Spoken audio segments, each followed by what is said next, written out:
আজকের যে বিষয়টা সেটা হচ্ছে অত্যন্ত সিরিয়াস একটা বিষয়, সেটা আগেও আমরা হয়তো কথা বলতে পারতাম, ইচ্ছা করি আমরা একটু পরে করতেছি, দেখি যে কি হয় না হয়। আমরা প্রথমেই শুরু করব এই করোনা ভাইরাস, এইটা নিয়ে প্যান্ডেমিক যেটা, সেটা একটু সময় নিব আমরা। তার আগে আমরা আসলে ভাইরাস পৃথিবীতে এরকম ঘটনা কিন্তু আজকে প্রথম না, এর চেয়ে অনেক ভয়ঙ্কর ভয়ঙ্কর মহামারী পৃথিবীতে আসছে এবং চলে গেছে। তো ওইগুলো আমাদের জন্য আরো ওই ডেঞ্জারাস ছিল, এগুলো আমরা দেখবো এবং এই এই বিষয়গুলোর উপরেই আজকের কথাগুলো বলবো আর কি। তো প্রথমেই আমরা আগে দেখি যে তোমরা সবাই তো জানো না যে ভাইরাস এবং ব্যাকটেরিয়ার মধ্যে কি পার্থক্য। এটা কে কে জানো? হাত তোলা দেও দেখি, কোনটা ভাইরাস কোনটা ব্যাকটেরিয়া।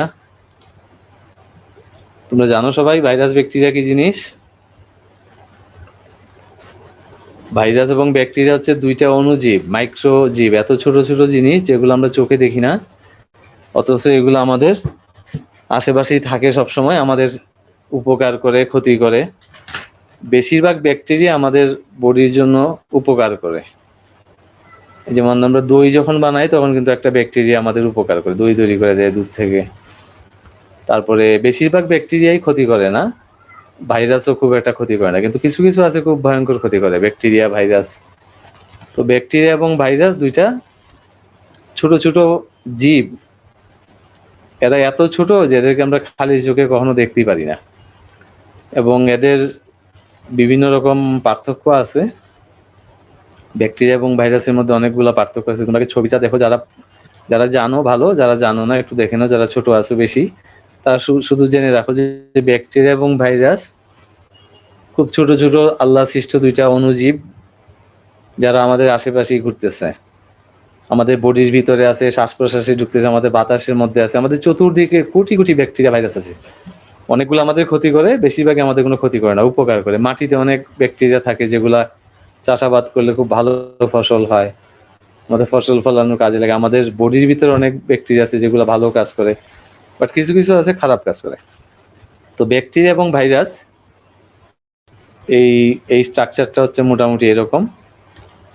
ব্যাকটেরিয়ার একটা শক্ত ওয়াল থাকে, ভিতরে এই ধরনের ডিএনএ থাকে, আর ভাইরাসের যেরকম ওয়াল ঠিক থাকে না, এরকম স্পাইক থাকে, তারও একটা ডিএনএ থাকে। তারপরে এই যে কিছু জিনিস আমরা এখানে ছবির মধ্যে জাস্ট দেখি, আর ইংরেজিতে আমি কিছু জিনিস লিখে রাখছি, সেগুলো তোমরা একটু বোঝার চেষ্টা করো।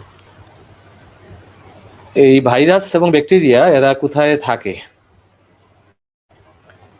এই ভাইরাস কখনো, এটা পরজীবী, হ্যাঁ, এটা কারো বডিতে না গিয়ে এসে বাঁচতে পারবে না, বাতাসে পানিতে, বা ধরো এখানে যদি মাটিতে ফেলে রাখি ও বাঁচবে না। ও বাঁচার জন্য কোনো একটা বডি দরকার হয়, অর্থাৎ মানুষ, ইঁদুর, বিড়াল, কুকুর, তার বডিতে গিয়ে সে আশ্রয় নিয়ে তারপরে বেঁচে থাকে। আর ব্যাকটেরিয়াগুলো মাটিতে থাকতে পারে, বাতাসে থাকতে পারে, আমাদের শরীরে থাকতে পারে। তো ভাইরাসগুলো বেশিরভাগই সময় নন লিভিং এন্টিটিস, আর এরা হচ্ছে আমাদের বডির ভিতরেও থাকে। ভাইরাসগুলা যদি বংশ বিস্তার করতে চায়, বাড়তে চায়, একটা থেকে 100টা হতে চায়, তাহলে তার একটা বোর্ড সেল লাগবে, আমাদের বডিতে তাকে ঢুকতে হবে, বা ইঁদুরের বডিতে ঢুকতে হবে। আর ব্যাকটেরিয়া নিজে নিজেই তোমার একটা থেকে দুইটা, দুইটা থেকে চারটা, চারটা থেকে আটটা, এরকম বাড়তে থাকে। বাট ভাইরাস যদি বাড়তে চায় তাহলে তাকে অবশ্যই কোনো না কোনো প্রাণী বা কোনো একটা সেলের ভিতরে তাকে আসতে হবে। তাকে কোনো একটা ইঁদুরের শরীরে, মানুষের শরীরে, বা কোনো একটা কুকুরের শরীরে, বিড়ালের শরীরে, বাদুড়ের শরীরে ঢুকতে হয়। একটা ভাইরাসের সাইজ হচ্ছে তোমার প্রায় ন্যানোমিটার। তোমরা কি ন্যানোমিটার বুঝো?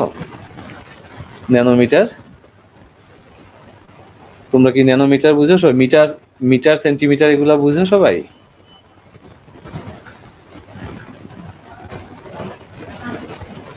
আমরা তো মিটার বুঝি সবাই, তাই না? আমি আনমিউট করে দিচ্ছি, তোমরা যারা প্রশ্ন করতে চাও ইয়া করো, আনমিউট করে নাও। হাত তুলা দিয়েছো কে? ফজলুল হক নামে কেউ দিয়েছেন হাত তুলা দিয়ে, আনমিউট করো, সুবিধা নাই।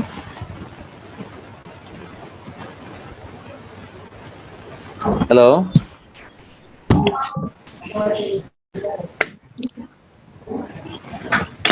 কে একজন হাত তোলা দিয়েছে কে?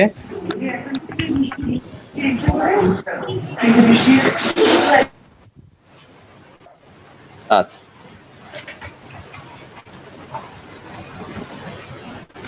তাহলে আমরা দেখি যে একটা ভাইরাস বা ব্যাকটেরিয়ার সাইজ কত, কত ছোট সে হতে পারে। একটা ভাইরাস সাধারণত 20 ন্যানোমিটার, হ্যাঁ, এক মিটারের 1000 ভাগের 1 ভাগের আমরা বলি মিলিমিটার। 1 মিটার, তোমরা তো 1 মিটার জানোই না, প্রায় 2 হাতের মতো জিনিস, এটা 1 মিটার হয়। আমাদের 2 হাত যদি হয়, 2 হাতের চেয়ে একটু বেশি হবে 1 মিটার। পরে 1000 ভাগের 1 ভাগ হচ্ছে 1 মিলিমিটার। 1 মিলিমিটার হচ্ছে একটা ছোট্ট কলমের যে নিপ, নখ যতটুকু থাকে ছোট অবস্থায়, তোমরা স্কেলে নিশ্চয়ই দেখেছো যে 1 মিটার হচ্ছে খুব ছোট এতটুকু একটা জিনিস। মানে আমার আঙ্গুলের যে মাথায় যে বল পেনটা দেখা যাচ্ছে, বল পেনটা প্রায় 2-3 মিলিমিটার হয়। ওই মিলিমিটারকে যদি আমরা 1000 ভাগ করি, তাহলে সেটাকে আমরা বলি মাইক্রোমিটার। এই মাইক্রোমিটারকে যদি আবার 1000 ভাগ করি, তাহলে আমরা বলি ন্যানোমিটার। তাহলে 1 মিলিমিটারের প্রায় 1 লক্ষ ভাগের 1 ভাগ, হ্যাঁ, এরকম একটা জিনিসকে আমরা বলি ন্যানোমিটার। 1 মিলিমিটার হচ্ছে তোমার নখটা কাটার পরে যতটুকু থাকে সামান্য, এই যে আমাদের বল পয়েন্টের মাথাটা, পেনটা, বলটা যতটুকু বড় তার চেয়ে একটু বড়, এটা হচ্ছে 1 মিলিমিটার। তোমরা স্কেলে দেখে নিবা। তার 1000 ভাগে আমরা 1000 ভাগের 1 ভাগে বলি আমরা 1 মিটারের 1000 ভাগের 1 ভাগকে আমরা বলি মিলিমিটার। আর 1 মিলিমিটারের 1000 ভাগের 1 ভাগকে আমরা বলি মাইক্রোমিটার। আর 1 মাইক্রোমিটারের 1000 ভাগের 1 ভাগে আমরা বলি 1 ন্যানোমিটার। তাহলে 1 ন্যানোমিটার হচ্ছে 1 ন্যানোমিটার হচ্ছে 1 মিলিমিটারের 1 লক্ষ ভাগের 1 ভাগ, 10 লক্ষ ভাগের 1 ভাগ, সরি, 10 লক্ষ ভাগের 1 ভাগ। তাহলে 1 মিলিমিটারের 10 লক্ষ ভাগের 1 ভাগ, এরকম 20 ন্যানোমিটার হচ্ছে একটা ভাইরাসের সাইজ। তো বুঝতেই পারতেছো কত ছোট, অর্থাৎ এটা খালি চোখে কখনোই দেখা যাবে না। 1 মিলিমিটারের 10 লক্ষ ভাগের 1 ভাগ, 1 মিলিমিটারের 10 লক্ষ ভাগের 1 ভাগ, এরকম ছোট একটা ভাইরাস। আর ব্যাকটেরিয়াগুলো একটু বড় হয়, 800 থেকে 1000 ন্যানোমিটার, ভাইরাসের চেয়ে একটু বড় হয় সাধারণত। ভাইরাস, আমাদের বেশিরভাগ ভাইরাসই আমাদের শরীরের ক্ষতি করে, আর কিছু কিছু আছে আমাদের উপকার করে। আর ব্যাকটেরিয়ার একটা ভালো পোর্শন আমাদের ক্ষতি করে, বাট বেশিরভাগই আমাদের ভালো করে। COVID-19, AIDS, influenza, chicken pox, এগুলো হচ্ছে তোমার সব ভাইরাস। বাট তোমার যখন পেট ব্যথা হয়, তার মানে অমাশয় হয়, আলসার হয়, তারপরে মেনিনজাইটিস হয়, নিউমোনিয়া হয়, গ্যাস্ট্রিকের যে উপসর্গগুলো থাকে, এগুলো হচ্ছে আসলে ব্যাকটেরিয়ার কারণে হয়। তারপরে আমরা দেখি যে ট্রিটমেন্ট, ভাইরাস যদি আমাদের বডিতে ঢুকে যায়, তাহলে আমাদেরকে ভ্যাকসিন নিতে হয়, ইঞ্জেকশন নিতে হয়। আর ব্যাকটেরিয়া যদি আমাদের বডিতে ঢুকে যায়, তাহলে আমরা অ্যান্টিবায়োটিক খেলেই ভালো হয়ে যায়। অর্থাৎ ব্যাকটেরিয়া মারার ওষুধ হচ্ছে অ্যান্টিবায়োটিক, ট্যাবলেট বা ক্যাপসুল, আর ভাইরাস মারার ওষুধ হচ্ছে এই ভ্যাকসিন, মানে ইঞ্জেকশন দিতে হবে। যে আমাদের যে ভাইরাসটা, এটা হচ্ছে SARS-CoV-2, এর আগে SARS-CoV-1 নামে ভাইরাস আসছে। HIV একটা ভাইরাস, যেটা এইডস রোগের জন্য দায়ী হয়। তারপর নিপা ভাইরাস আমাদের দেশে বাদুড় থেকে আসছিল, তোমরা জানো। এই যে কলেরা, আর এটা কিন্তু ব্যাকটেরিয়া, হ্যাঁ, কলেরা যেটা হয় সেটা হচ্ছে ব্যাকটেরিয়া। তারপরে এই যে একটু আগে আমি বললাম না, আলসার, মেনিনজাইটিস, ফুড পয়জনিং, এগুলো হচ্ছে সব ব্যাকটেরিয়া। আচ্ছা, কে কে হাত তোলা দিছো? হ্যাঁ, মোমো কিছু বলতে চাও?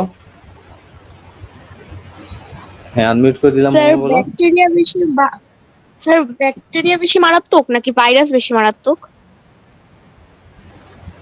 ভাইরাস বেশি মারাত্মক, তোমরা তো বুঝতেই পারতেছো। ব্যাকটেরিয়াও মারাত্মক হয়ে যায় অনেক সময়, বাট ব্যাকটেরিয়ার যেহেতু বেশিরভাগ ব্যাকটেরিয়ারই একটা ওষুধ আবিষ্কার হয়ে গেছে, যেগুলা আমরা পেয়ে গেছি, অ্যান্টিবায়োটিক পাওয়া যায় মোটামুটি। কিন্তু ভাইরাসগুলা এই খুব ডেঞ্জারাস হয়, ওরা শেপ চেঞ্জ করে ফেলে। দেখো না, আমাদের এই কোভিডটা কতবার চেঞ্জ হয়ে গেল। আমরা আসতেছি আস্তে আস্তে, দুইটাই খারাপ, মারাত্মক। বাট ভাইরাসগুলা যদি একদম ভ্যাকসিন আবিষ্কার করা না যায়, তাহলে তুমি দেখতেই পাচ্ছ পৃথিবী কেমন। দুইটাই অণুজীব, দুইটাই চোখে দেখা যায় না, দুইটাই হচ্ছে ক্ষতি করে, আমার উপকার করে, আবার ক্ষতিও করে। কিন্তু এর ভিতরে কখনো কখনো ব্যাকটেরিয়াগুলো খুব ডেঞ্জারাস হয়ে যায়, যেমন আলসারের যখন চিকিৎসা ছিল না, তারপরে ধরো যখন ডায়রিয়ার কোনো চিকিৎসা ছিল না, তাই না,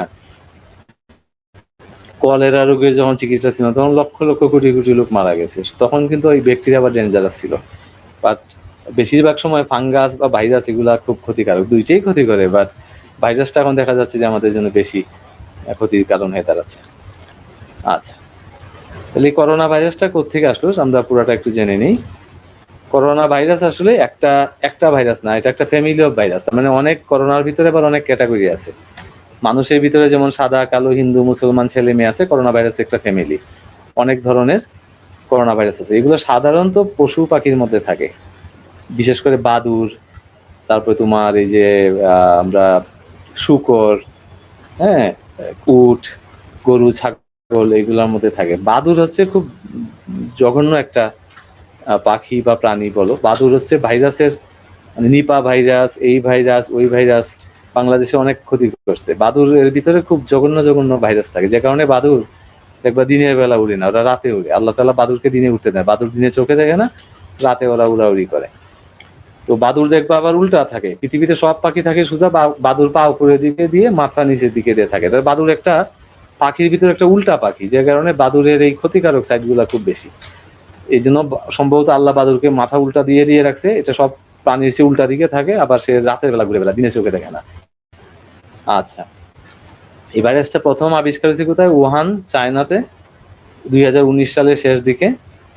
এটা আসলে সার্স কোভ 2 নামে একটা ভাইরাস। সার্স কোভ 2 এটা বাদুড়ের মধ্যেই থাকে। হ্যাঁ, মার্স এবং সার্স দুইটা গ্রুপ অফ ভাইরাস। দেখো, মিডিল ইস্ট রেসপিরেটরি সিনড্রোম, আর একটা হচ্ছে severe acute respiratory syndrome. Respiratory মানে শ্বাস প্রশ্বাস রিলেটেড, তার মানে এগুলো শ্বাস প্রশ্বাসের যন্ত্রগুলাতে অ্যাটাক করে, ফুসফুস, গলার যে শ্বাসনালী আছে, নাকের এইসব জায়গায় অ্যাটাক করে। তো এই কোভিড ভাইরাসটা আসলে সার্স কোভিড 2, সার্স কোভিড 1 আগে আবিষ্কার হয়েছিল। এখন এই যেটা আসছে, এটা ভাইরাসটার আসলে নাম হচ্ছে সার্স কোভিড 2, অর্থাৎ severe acute respiratory syndrome gov 2 এই ভাইরাসটার নাম। এবং এটা এই বাদুড়ের শরীর থেকে বা কোনো পশুর শরীর থেকে সামহাও ওখানে এরা এই চাইনিজরা আবার কিছু অসভ্য লোক আছে, ওরা কাঁচা বাদুড়, কাঁচা বিড়াল, তারপর তোমার বাদর, জ্যান্ত বাদরের মাথা কেটে ওরা তোমার রক্ত খায়, মগজ খায়। তারপর তুমি দেখবে ইঁদুর, জ্যান্ত ইঁদুরকে ওরা পুড়ে, জবাই না করে জ্যান্ত ইঁদুরকে আগুনে পুড়ে খায়। তারপর জ্যান্ত কুকুর ওরা মানে কাটতে থাকে আর খেতে থাকে, আগুনে পুড়তে থাকে। খুব ভয়ঙ্কর বিভৎস রকম কিছু আচরণ করে চাইনিজরা। ওগুলা করতে গিয়ে এই ভাইরাসটা এই মানুষের শরীরে ঢুকছে, এটা বিজ্ঞানীরা ধারণা করতেছে। আবার কিছু কিছু বিজ্ঞানী মনে করতেছে এটা ল্যাবরেটরি থেকে বের হয়ে গেছে কোনো কারণে।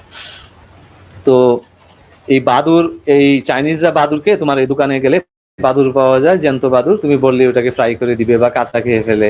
অনেক সময় কাঁচা ইঁদুর খায় ওরা, কাঁচা কুকুর খায়, বা সিদ্ধ করে জ্যান্ত কুকুর খায়। এগুলা ইউটিউবে দেখা যায়, তোমরা দেখে নিও।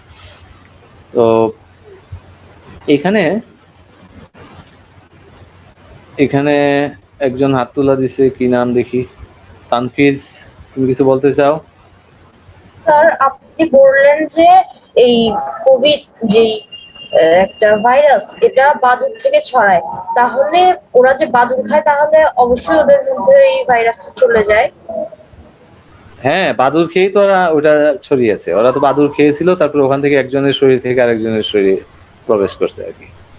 তাহিয়াকে কিছু বলতে চাও? আমি ফেসবুকে দেখেছি যে ওরা জ্যান্ত ইঁদুরকে গরম পানিতে ডুবায়, হ্যাঁ হ্যাঁ হ্যাঁ, মুরগিকে গরম পানিতে ডুবায়, চামড়াগুলো জ্যান্ত ছেলে।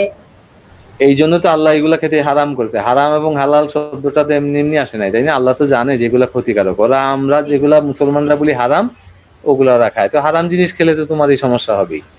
শুকর খাওয়া হারাম, কুকুর খাওয়া হারাম, বাদুর খাওয়া হারাম, বানর খাওয়া হারাম, তুমি এগুলা খাচ্ছ। ঠিক আছে, ওকে।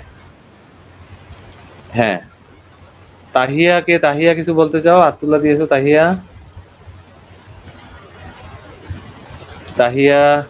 স্যার, বলো। ভাইরাসটা সাধারণত প্রাণীদের মধ্যেই থাকে এবং প্রাণীদের মধ্যেই জীবিত থাকে। মার্স তো উঠতে কে আর সার্স কোভিড তো এখনো মূলত জানা যায়নি এটা কোন থেকে আসছে, তবে সার্স কোভ 1 কোন প্রাণী থেকে আসছে। এই সার্স এগুলা বিজ্ঞানীরা ধারণা করতেছে, যেখানে লেখা আছে তো বাদুর থেকে, ব্যাট, বাদুর। না, সার্স হ্যাঁ, কোভ তো দূর থেকে, কিন্তু সার্স কোভ 1 এটা কোন প্রাণী থেকে? এই দুইটাই, এই সার্স গ্রুপে যেগুলো আছে সিভিয়ার একিউট রেসপিরেটরি সিনড্রোম, এগুলা বাদুর, তারপরে লেখা আছে যে উট, তারপরে ক্যাটেল, অথবা তোমার এই যে বিভিন্ন শূকর, এই জাতীয় প্রাণীর মধ্যে এগুলো থাকে। শূকর থেকে আসছে এর আগেরটা। তারপরে এর আগে তোমরা আরো শুনে থাকবা যে এর আগে সোয়াইন ফ্লু আসছিল, একটা সোয়াইন ফ্লু, সেটাও শূকর থেকে আসছিল। আচ্ছা, আমরা আস্তে আস্তে একটু আগাই। এই করোনা ভাইরাসটার নাম করোনা আসছে কেন? করোনা শব্দটা অর্থটা হচ্ছে ক্রাউন।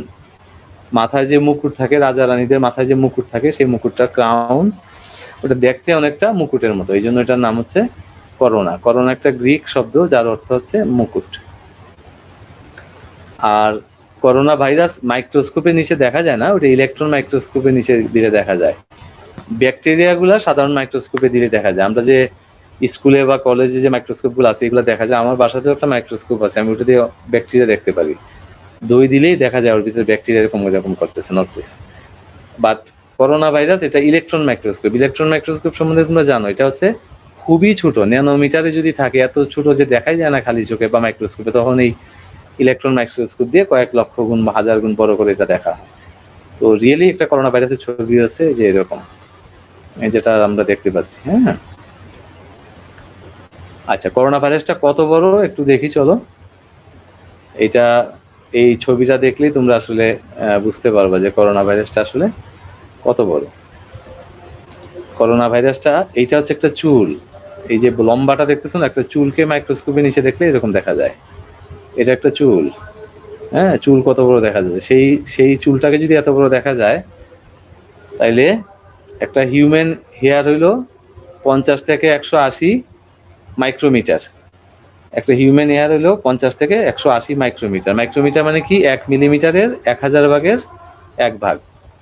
1 মিলিমিটার কতটুক? 1 মিলিমিটার হচ্ছে এই যে চিরুনি আছে না আমার হাতে দেখতেছো, চিরুনির দুইটা দাঁতের মাঝখানে যতটুকু গ্যাপ আছে ওইটা 1 মিলিমিটার হবে। তো ওর 1000 ভাগের 1 ভাগ হচ্ছে 1 মাইক্রোমিটার। তাহলে একটা চুল হচ্ছে 50 মাইক্রোমিটার। তাহলে একটা চুলের 1000 ভাগের 1 ভাগ, সেটা হচ্ছে ন্যানোমিটার। তাহলে চিন্তা করো, সমুদ্রের পাড়ে যে ধূলিবালি থাকে এগুলো হচ্ছে 90 মাইক্রোমিটার, দেখতে এরকম। তুমি মনে করো একটা বালির কণা মাইক্রোস্কোপে এত বড় দেখা যাচ্ছে, সেখানে একটা লবণের দানা 60 মাইক্রোমিটার। আমাদের বডিতে যে শ্বেতকণিকা আছে, হোয়াইট ব্লাড সেল, সেটা হচ্ছে 25 মাইক্রোমিটার। আমাদের যে গ্রেইন অফ পোলেন আছে সেটা হচ্ছে 15 মাইক্রোমিটার। আমাদের যে ডাস্ট পার্টিকেল আছে, ধুলাবালি, সেটা হচ্ছে 10 মাইক্রোমিটারের কম। আমাদের রেড ব্লাড সেল, বডির ভিতরে থাকে রক্তের লোহিত কণিকা, সেটা হচ্ছে 7 থেকে 8 মাইক্রোমিটার। আচ্ছা, আমাদের শ্বাস প্রশ্বাসের সাথে যে সকল মানে যে জলীয় বাষ্পের মতো বের হয় যেগুলোকে আমরা বলি ড্রপলেট মানে থুতু কাশির সাথে যে পানির কণাগুলো বের হয়, সেগুলো হচ্ছে 5 থেকে 10 মাইক্রোমিটার। ধুলাবালি হচ্ছে 2.5 মাইক্রোমিটার। একটা ব্যাকটেরিয়া হচ্ছে 1 থেকে 3 মাইক্রোমিটার। তারপরে দেখো স্মোক হচ্ছে 0.4 মাইক্রোমিটার, অর্থাৎ 1 মাইক্রোমিটারের 10 ভাগের 4 ভাগ। সেখানে করোনা ভাইরাস হচ্ছে 0.1 মাইক্রোমিটার, অর্থাৎ 1 মাইক্রোমিটারেরও 10 ভাগের 1 ভাগ থেকে 10 ভাগের 5 ভাগ, এতটুক ছোট। তার চেয়েও ছোট আছে। হ্যাঁ, এই যে আরেকটা আছে তোমার ব্যাকটেরিওফেজ, এটা হচ্ছে 0.22 মাইক্রোমিটার। আর জিকা ভাইরাস এটা হচ্ছে 0.045, এটা আরো ছোট। জিকা ভাইরাস আমাদের দেশে কিছুদিন আগেও দেখা গেছে, জিকা ভাইরাস। তো এইটা দেখে তুমি বুঝে নাও যে এটা কত ছোট একটা জিনিস, চোখে তো দেখাই যায় না, এবং এটা মাইক্রোস্কোপের নিচেও দেখা যায় না। তো মোটামুটি একটা আইডিয়া পাওয়া গেল যে একটা করোনা ভাইরাস আসলে কত বড়। তাহলে একটা করোনা ভাইরাস আসলে 1 মিলিমিটারেরও 1000 ভাগের 1 ভাগ, অথবা 1000 ভাগের 10 ভাগ, এরকম ছোট। এই করোনা ভাইরাসের আগে কি পৃথিবীতে আমাদের এরকম আরো কোনো মহামারী এসেছিল? মহামারী ইংরেজি হচ্ছে প্যান্ডেমিক। হ্যাঁ, মহামারী। এটা অনেক বড় মহামারী না, পৃথিবীতে আসছে অনেক বড় বড় ঘটনা ঘটে গেছে, তোমরা হয়তো জানো না। আমাদের করোনা ভাইরাস এই তুলনায় কিছুই না, তাতে আমরা কত বিপদে পড়ে গেছি। প্লেগ আসছিল যীশু খ্রিস্টের জন্মের 165 বছর পরে। এটা একটা ব্যাকটেরিয়া জনিত রোগ, সেখানে প্রায় 5 মিলিয়ন 50 লক্ষ লোক মারা গিয়েছিল। প্লেগ, এই প্লেগের এটা অনেক আগের একটা ছবি, কাল্পনিক ছবি এটা, যে হসপিটাল দৌড়াদৌড়ি করতেছে। এটা ভাই আমাদের এই সর্দি জ্বরের মতো একটা রোগ ছিল। তারপরে আরেকবার প্লেগ আসছে 541 থেকে 542, 1 বছর ছিল, সেখানে 2.5 কোটি লোক মারা গেছিল। 2.5 কোটি, 25 মিলিয়ন লোক পৃথিবীতে মারা গেছে। এইটা প্লেগ। তখন তারা ব্যাকটেরিয়া, ভাইরাস এ সম্বন্ধে মানুষ কিছু জানতো না, অনুজীব চোখে দেখতে পারতো না, মাইক্রোস্কোপ ছিল না, ওষুধ ছিল না, অ্যান্টিবায়োটিক ছিল না, এটা যে কিভাবে ছড়ায়, ছোঁয়াছুঁয়ে নাকি পানিবাহিত নাকি কি, কিছুই বুঝতো না, শুধু পতঙ্গ পালের মতো মরছে। যেমন পোকামাকড় যেভাবে মারা যায়, মানুষ ঠিক এভাবে মারা গেছে। সবচেয়ে ভয়ঙ্কর যে মহামারীটা ছিল, এটা ছিল দ্য ব্ল্যাক ডেথ, 1346 থেকে 1353। এটা অনেকদিন ছিল, প্রায় কত বছর দেখো তুমি, 46 থেকে 53, প্রায় 7 বছর।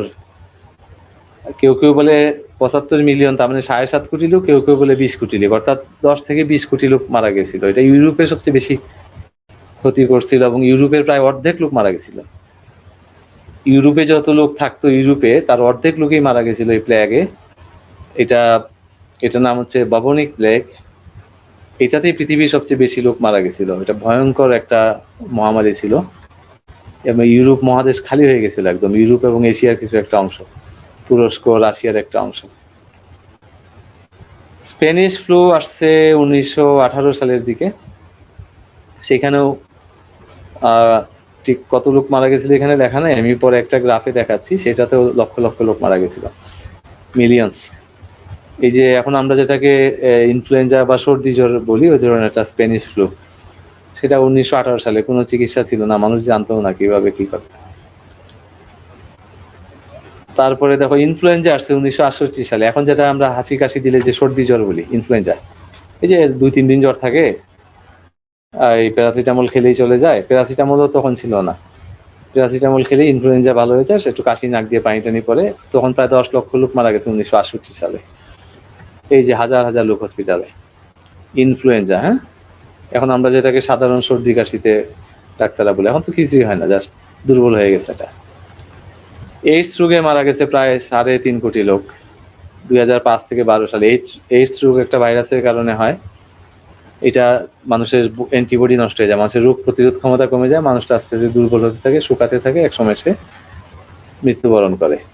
এটারও এখন পর্যন্ত কোনো চিকিৎসা আবিষ্কার হয় নাই, চেষ্টা করতেছে, বাট এখন এইডস এর আক্রান্তটা কমে আসছে, কারণ এইডস রোগটা হচ্ছে মানে সচেতন থাকলে, তুমি যদি জানো বুঝো কেন হয়, সচেতন থাকলে এটা হয় না। এইডস রোগীর কাছে গেলে, তার সাথে মিশলে, তার রক্ত নিলে এটা হয়, আদারওয়াইজ হয় না। হাজবেন্ডের যদি এইডস রোগ থাকে, ওয়াইফের হয়, ওয়াইফের থাকলে হাজবেন্ডের হয়, হাজবেন্ড ওয়াইফের কারো থাকলে বাচ্চাদের হতে পারে। অথবা যদি এইডস রোগীর তুমি রক্ত নেও, বা এইডস রোগী কাউকে রক্ত দেয়, তাহলে সেই রক্তের মাধ্যমে এটা ছড়ায়। বা এইডস রোগী যদি সেলুনে গিয়ে চুল কাটে, নাপিত যদি সেই ব্লেডটা দিয়ে তোমারও চুল কাটে, তাহলে তোমার এইডস রোগ আসার সম্ভাবনা থাকে। তুমি যদি এইডস রোগী নেল কাটার দিয়ে নখ কাটো, সেটা দিয়ে যদি এইডস রোগীও কাটে, তাহলে সেখানেও এটা ছড়ানোর সম্ভাবনা থাকে। সেখানেও প্রায় 3.5 কোটি লোকের মতো মারা গিয়েছে। এরপরে আসছে যে আমাদের করোনা ভাইরাস। এই করোনা ভাইরাসের সারা পৃথিবী এখন লন্ডভন্ড হচ্ছে, কত লোক মারা যাবে আমরা জানি না। এখন পর্যন্ত, আজকে পর্যন্ত প্রায় 40 লক্ষের উপরে লোক মারা গেল, এবং বাংলাদেশেও প্রায় 15,000 16,000-এর কাছাকাছি চলে আসছে, আমরা এটা দেখতে পাচ্ছি। আর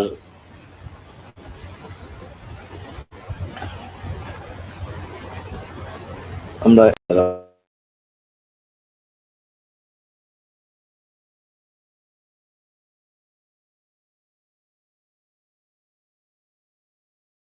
স্যার, হ্যাঁ, বলতে থাকো, বলো, কে প্রশ্ন করতে যাচ্ছ, বলো। হ্যালো,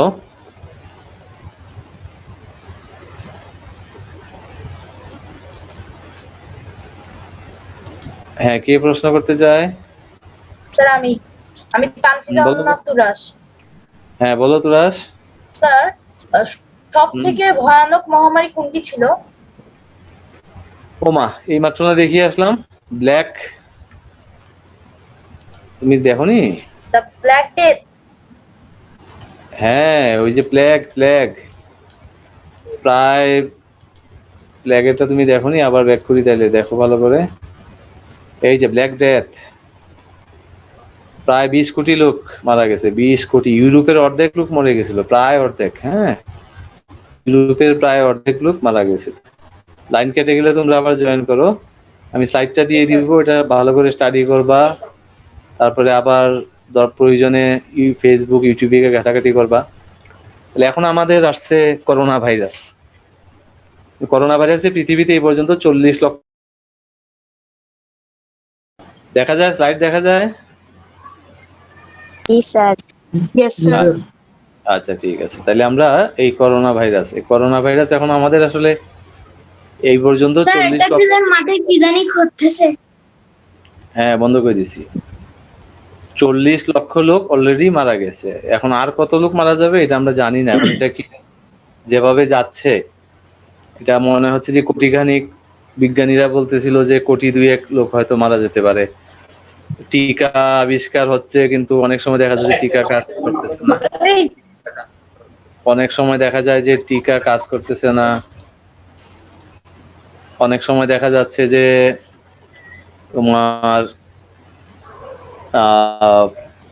ওষুধ কাজ করতেছে না, কোনো কোনো সময় এমনি ভালো হচ্ছে। এখন এটা আসলে ঠিক এখনই বোঝা যাবে না যে আসলে কত লোক মারা যেতে পারে। আমরা আল্লাহর কাছে মাপ চাই যেন বেশি লোক মারা না যায়, বাট এভাবে যদি মারা যেতে থাকে তাহলে কোটিখানিক হয়তো গিয়ে বসতে পারে বা আরো বেশি হতে পারে। বাট কিছুটা ভালো হয়ে গেছিল, এখন দেখি আবার আমেরিকার দিকে ইউরোপের দিকে আবার আস্তে আস্তে শুরু হচ্ছে। এবং করোনা ভাইরাসের সবচেয়ে বড় যে সমস্যাটা সেটা তোমরা সবাই জানো, সেটা হচ্ছে শ্বাস নিতে খুব কষ্ট হয়। এই ভাইরাসটা আমাদের ফুসফুসকে অ্যাটাক করে, ফুসফুস নষ্ট করে ফেলে, মানুষ শ্বাস নিতে পারে না। ফুসফুসের কাজ হচ্ছে অক্সিজেন সাপ্লাই দেয়া। আমরা যখন বাতাস ফুসফুসের ভিতরে নিই তখন ফুসফুস অক্সিজেনটাকে রিসিভ করে আমাদের ব্লাডে পৌঁছে দেয়, সেই অক্সিজেন সারা বডিতে যায়, ব্রেইনে যায়, আমার বডি কাজ করে। ফুসফুসটা নষ্ট করে দেয়, যে কারণে এই শ্বাসকষ্ট হয় এবং রোগীগুলা শ্বাস নিতে না পেরে মারা যায়। তাহলে এটা আমাদের শ্বাসতন্ত্রকে অ্যাটাক করে, ফুসফুস এবং গলা দিয়ে শ্বাসযন্ত্র যেটা সেটাকে অ্যাটাক করে। আচ্ছা এই ছবিটা ভালো করে দেখো, এখানে ডিটেলস দেওয়া আছে কত সালে কোন মহামারীতে কতজন মারা গেছিল। এই ছবিটা, এই যে ভাইরাসের ছবিটা দেখে, এটা যত বড় তত বেশি লোক মারা গেছিল, এটা দেখে তোমরা বুঝতে পারবা। তাইলে দেখো এই যে 165 সালের দিকে একটা ছবি দেখেছিলাম যীশু খ্রিস্টের জন্মের, তখন প্রায় 5 মিলিয়ন 50 লক্ষ লোক মারা গেল। তারপরে 541 সালে একটা মহামারী আসছিল প্লেগ, তখন প্রায় 30 থেকে 50 মিলিয়ন লোক, অর্থাৎ 3 থেকে 5 কোটি লোক মারা গেল। তারপরে 735 সালে প্রায় 10 লাখ লোক মারা গেল। ব্ল্যাক ডেথে সবচেয়ে বেশি মারা গেল, প্রায় 20 কোটি। এই যে এটা বড় দেখে, এটা দেখে বুঝতে পারবা। চিকেন পক্স, যেটাকে আমরা স্মল পক্স বলি, আমাদের দেশে এখনো হয়, সেখানে প্রায় 5 কোটি লোক মারা গেছিল 1620 সালে। তারপরে আবার প্লেগ আসছে 1600 সালে, সেখানে 30 লক্ষ লোক মারা গেছে। আবার প্লেগ আসছে, সেখানে প্রায় 6000, মানে 6000 তার মানে 6 লক্ষ লোক মারা গেল। কলেরা আসছিল তোমার 1817 সালে, কলেরাতে প্রায় 10 লক্ষ লোক। কলেরাতে এই এশিয়ার লোক সবচেয়ে বেশি মারা গেছে, আমাদের আশেপাশে বাংলাদেশ, ভারত, এইসব দেশে মারা গেছে প্রায় 10 লক্ষ লোক। আবার প্লেগ আসছে 1855 সালে, সেখানে প্রায় 1,20,00,000 লোক মারা গেছে। ইয়েলো ফেভার আসছে, সেখানে প্রায় 1 লক্ষ থেকে 1.5 লক্ষ লোক মারা গেছে 1800 সালের শেষ দিকে। রাশিয়ান ফ্লু আসছে, সেখানে প্রায় 1 লক্ষ লোক মারা গেছে 1889 সালে। স্পেনিশ ফ্লুতে মারা গেছে প্রায় 4 থেকে 5 কোটি লোক। স্পেনিশ ফ্লুর কথা বলেছিলাম যে কত লোক মারা গেছিল, সংখ্যাটা এখানে দেয়া আছে। স্পেনিশ ফ্লুতে মারা গেছে 1918-19 সালে প্রায় 4 থেকে 5 কোটি লোক। এইডসে মারা গেছে প্রায় 2.5 থেকে 3.5 কোটি লোক। তারপরে এশিয়ান ফ্লু, হংকং ফ্লু, এরকম অনেক, সার্স, হ্যাঁ মার্স, এগুলো আসছে, এগুলাতে অল্প অল্প লোক মারা গেছে। সোয়াইন ফ্লু, এরপরে আসছে আমাদের করোনা ভাইরাস। তো এটা কতদূর মারা যাবে কি হবে এটা আমরা জানি না, এখানে আমরা একটা জিনিস দিয়ে রাখছি, তোমরা দেখে ভালো লাগবে। কোভিড তোমার হচ্ছে কিনা বা কার কার কোভিড হয়েছে এটা বোঝার লক্ষণ কি? সবচেয়ে ভয়ঙ্কর জিনিস হচ্ছে, করোনা ভাইরাস থেকে সবাই সাবধান থাকতে হবে। সবচেয়ে ভয়ঙ্কর জিনিস হচ্ছে কোভিড যদি কারো হয় তার 80-90% লোকের, অর্থাৎ 100-র মধ্যে 90 জন লোক টেরই পায় না যে তার কোভিড হয়েছে। এটা হচ্ছে সবচেয়ে খারাপ খবর। হ্যাঁ, এরকম যদি হইতো যে কোভিড হইলেই জ্বর হয়, প্রচন্ড মাথা ব্যথা হয়, লোকটা বিছনায় পড়ে যায়, 7 দিন ঘর থেকে বেরোতে পারে না, তাইলে কিন্তু কোভিড এত ছড়াইতো না। বুঝতে পারছো? যদি ডায়রিয়ার মতো হইতো যে লোকটা বিছনায় পড়ে গেছে এবং সে উঠতে পারে না, বা এমন একটা জ্বর যদি হইতো 105 ডিগ্রি, যাতে 7 দিন সে বিছনায় থাকে, তাহলে সে বুঝতে পারতো তার কোভিড হয়েছে, ঘর থেকে বেরোতো না, কোভিড রোগটা ছড়াইতো না। কিন্তু ভয়ঙ্কর জিনিসটা হচ্ছে কোভিডটা 80%, অর্থাৎ 100 জনের মধ্যে 80 থেকে 85 বা 90 জন লোক বুঝতেই পারে না যে তার কোভিড হয়েছে, যে কারণে সে ঘুরে বেড়াচ্ছে, সবার সাথে মিশতেছে এবং সে ছড়াচ্ছে এটা। বুঝছো? আর বাকিদের কি লক্ষণ হয়? জ্বর হবে, হালকা জ্বর, 100 ডিগ্রি 101 ডিগ্রি 2-3 দিন থাকে, কাশি হয়, এবং এই কাশিটা শুকনা কাশি, এখানে নাক দিয়ে খুব একটা পানি পড়বে না, গলা দিয়ে কফ বেরোবে না, এটা শুকনা কাশি হয়, শ্বাস নিতে কষ্ট হয়, অলসতা, ফেটিক, টায়ার্ড লাগে, তারপরে কেমন তোমার ঘুম ঘুম লাগবে, সব বডিতে ব্যথা হয়, মাথা ব্যথা হয়, গলা ব্যথা হয়, হ্যাঁ, মাঝে মাঝে নাক দিয়ে পানি পড়ে, স্বাদ পাওয়া যায় না, জিহ্বায় তুমি কোনো স্বাদ পাবা না, গন্ধ নিতে পারবা না। আরেকটা হচ্ছে বমি বমি ভাব হবে, ডায়রিয়া হবে। তবে আমাদের দেশে যে কোভিডটা আছে সেগুলোর বেশিরভাগই জ্বর হয়, মোটামুটি বোঝা যায়, আর নাক দিয়ে কোনো গন্ধ পাবে না তুমি, গন্ধ পাওয়া যায় না, জিহ্বায় স্বাদ পাওয়া যায় না, আর ডায়রিয়া হয়। 4টা যদি একসাথে হয় তাহলে তুমি অবশ্যই বুঝতে হবে যে তোমার কোভিড এফেক্ট হয়েছে। হ্যাঁ, জ্বর যদি হয়, জ্বরের সাথে হালকা জ্বর হবে, কিন্তু 104-5 না, যে আমাদের নর্মাল জ্বরের মতো না যে মাথায় পানি দেওয়া লাগে, গাটা একটু গরম গরম থাকে, 100 ডিগ্রি 98 ডিগ্রি 99 ডিগ্রি। নাকে যদি গন্ধ না পাও, জিহ্বায় স্বাদ না পাও, তাহলে বুঝতে হবে যে কোভিড আক্রান্ত, টেস্ট করতে হবে। অথবা যদি ডায়রিয়া হয়, সবসময় ডায়রিয়া হয় তা না, তবে জ্বর আসবে আর এই স্বাদ এবং গন্ধ দুইটা চলে যাবে। এই এতগুলা লক্ষণের ভিতরে কয়েকটা হইলেই তোমাকে বুঝতে হবে যে কোভিড আছে। গা ব্যথা নর্মাল ইনফ্লুয়েঞ্জাতে হইতে পারে, মাথা ব্যথা হয়, গলা ব্যথা হয়, আমাদের কাশি হইলে গলা ব্যথা হয়, এগুলা যে কোভিড তা না। তবে কোভিডের লক্ষণ হচ্ছে, মেজর লক্ষণ হচ্ছে 4টা: হালকা জ্বর আসবে, শ্বাসকষ্ট হবে, স্বাদ পাবে না, গন্ধ পাবে না, আর ডায়রিয়া হতে পারে। বাট কোভিডটা যদি সিভিয়ার হয়ে যায়, মারাত্মক আকার ধারণ করে, তাইলে কিন্তু শ্বাস নেওয়া কষ্টকর হয়ে যাবে, দম নিতে পারবা না, শ্বাস নিতে পারবা না, মনে হবে যে কেউ বুকের মধ্যে গলা চেপে ধরছে, শ্বাস নিতে পারতেছি না। এইটাই সবচেয়ে বেশি হচ্ছে বাংলাদেশে। ফুসফুস আক্রান্ত হইলে মানুষের এই সমস্যাটা হয়। কোভিড কি করে? দেখো, নিউমোনিয়ার মতো ফুসফুসের একটা অংশ 50%, 60% একদম ধ্বংস করে দেয়, এই জায়গাগুলো আর তখন কাজ করে না। 50%-এর বেশি যদি নষ্ট করে ফেলে, তাইলে এই রোগীকে বাঁচানো খুব টাফ। 60% যদি হয়ে যায়, তাহলে এই রোগী খুব রিস্কি। হ্যাঁ, গত 1 মাসে আমার প্রায় 8-10 জন খুব পরিচিত লোক মারা গেছে। আর আমার বন্ধু বান্ধব, আত্মীয় স্বজন গত 1 বছরে 100 জনের মতো প্রায় চলে গেছে সারা পৃথিবীতে। আমি এখন পর্যন্ত সুস্থ আছি আল্লাহর রহমতে। কেন সুস্থ আছি এটা তোমরা পরে প্রশ্ন করবা সবার লাস্টে, যে স্যার আপনি কিভাবে সুস্থ? আমাদের বাসায় 4 জন লোক, আমি, আমার 2 ছেলে, আমার ওয়াইফ, আল্লাহর রহমতে আমাদের কারোরই হয়নি। আর আমার বাসা সুনামগঞ্জে, সেখানে আমার আব্বা আম্মা ভাই বোন থাকে, তাদেরও হয়নি। কেন হয়নি সেটা তোমাদেরকে আমি পরে বলবো। হ্যাঁ, কেন হয়নি তার একটা ব্যাখ্যা দিব। আমার মতো তোমরা ফলো করলে তোমাদের ইনশাল্লাহ কিছুই হবে না, সাবধান থাকতে হবে। আচ্ছা, তাহলে কোভিড হইলে তোমার ফুসফুস নষ্ট হয়ে যায়। ফুসফুস নষ্ট না হয় যদি মাথা ব্যথা হয়, পেট ব্যথা হয়, ডায়রিয়া হয়, এগুলা যদি হয়, তুমি ভালো হয়ে যাবে, তোমার সমস্যা নাই। ফুসফুসের সমস্যা হলে এই সমস্যা, আদারওয়াইজ কোভিড হোক, চলে যাবে, কোনো চিন্তার কোনো কারণ নেই। কোভিড হইলে আর কি কি সমস্যা হয়? কোভিড হইলে আমাদের কিডনির সমস্যা হইতে পারে, ব্রেইনের সমস্যা হইতে পারে, তুমি ব্রেইনের কারণে মারা যেতে পারো, তোমার হার্টের সমস্যা হইতে পারে, আমাদের লিভারের সমস্যা হইতে পারে, চামড়া চুলকানো টুলকানো হইতে পারে, এবং পেটের ভিতরে ব্যথা টেথা, ক্ষুদ্রান্ত বৃহদান্ত, এগুলোতে সমস্যা হইতে পারে। তবে এগুলো খুব বেশি হয় না, সবচেয়ে বেশি হয় ফুসফুসের সমস্যা। মাঝে মাঝে কোভিডের কারণে মানুষের ব্রেইন ফেল করে মারা যায়। আচ্ছা, এখন আমরা জানবো যে ঢেউ বলতে কি বোঝায়। তোমরা টিভিতে যখন টক শো দেখবা তখন সবসময় দেখবা মানুষ এই কথাগুলো বলতেছে যে first wave, second wave, third wave. এই জিনিসটা আসলে কি বলে? করোনার ঢেউ আসছে। ঢেউ কিছুই না। দেখো সবাই, বাংলাদেশে যখন শুরু হয়েছে গত বছরের প্রায় মার্চ মাসের দিকে, তারপরে করোনা রোগী আস্তে আস্তে বাড়ছে, বাড়তে বাড়তে বাড়তে বাড়তে একসময় হাইয়েস্ট হচ্ছে, তারপরে কমতে কমতে কমতে কমতে এরকম হয়েছে। তারপরে আবার দেখো কমে কমে কমে কমে একদম ডিসেম্বরের শেষ দিকে, জানুয়ারি ফেব্রুয়ারি দিকে একদম কিন্তু প্রায় চলে গেছিল। আমরা যদি তখন সাবধান হয়ে যেতাম সবাই, তাহলে কিন্তু আমাদের এই বিপদটা আসতো না। আমরা তখন মনে করলাম কি, এই তো আমরা ভালো হয়ে গেলাম, কোভিড চলে গেল, আমরা কক্সবাজার চলে গেলাম, আমরা বেড়াইতে চলে গেলাম, স্কুলে চলে গেলাম, আড্ডা দিতে চলে গেলাম। সবাই আমরা কি করলাম? বেয়াদবের মতো আচরণ করলাম, এবং যার ফলস্বরূপ কি হলো দেখো, এত বেশি মানুষ ঘর থেকে বের হয়ে গেল, 1-2 মাসের ভিতরে আবার উঠলো, উঠে আবার কমতে শুরু করলো, আবার কমে গেছিল। জুলাইয়ের আগে একবার বেশ কমে গেছিল। তারপরে আবার কি হইলো, ওই রোজার ঈদের সময় মানুষ আবার বাড়ি গেল, কোটি কোটি লোক, ইন্ডিয়ান ভাইরাসটা আবার ঢুকে গেল। এরপরে একদম লাভ দিয়ে বাড়তে বাড়তে বাড়তে বাড়তে এখন তো বাড়ছেই। এখন যদি একটু কমতেছে, 15 দিন লকডাউন দেওয়াতে কিছুটা কমতেছে।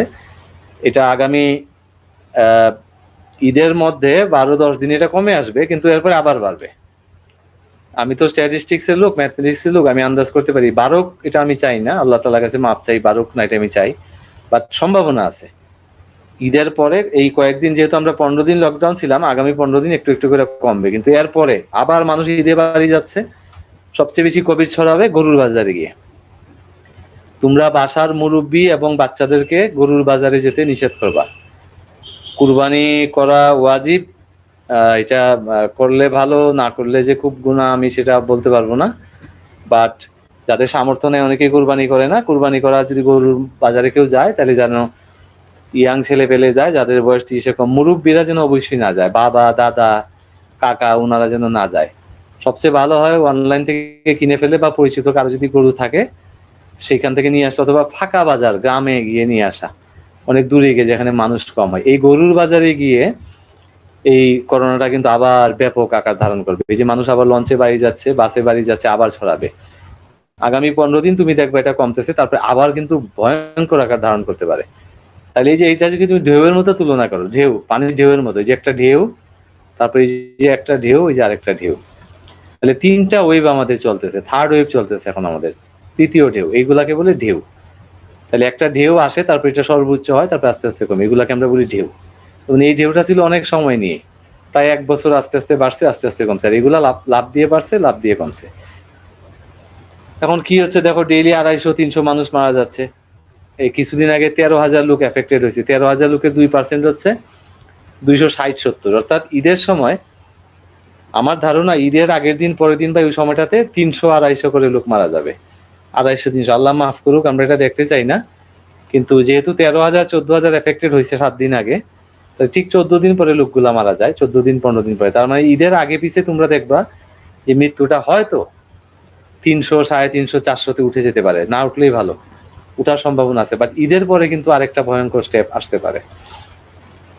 সারা ওয়ার্ল্ডে এই পর্যন্ত প্রায় 1,80,90,00,000 প্রায় 2 কোটি লোক করোনা ভাইরাসে এফেক্টেড হয়েছে। আর আমাদের দেশে হচ্ছে প্রায় 10 লাখ। ওয়ার্ল্ডে কি হচ্ছে দেখো, ওয়ার্ল্ডে যে ফার্স্ট ওয়েভ গেল, সেকেন্ড ওয়েভ গেল, যেমন থার্ড ওয়েভ চলতেছে। সারা পৃথিবীতে এটা হলো first wave, second wave, third wave, 3 number ঢেউটা এখন চলতেছে সবখানে। আবার কিন্তু আমেরিকা ইউরোপের দিকে বাড়তেছে, তাদেরও থার্ড ওয়েভ আসতেছে।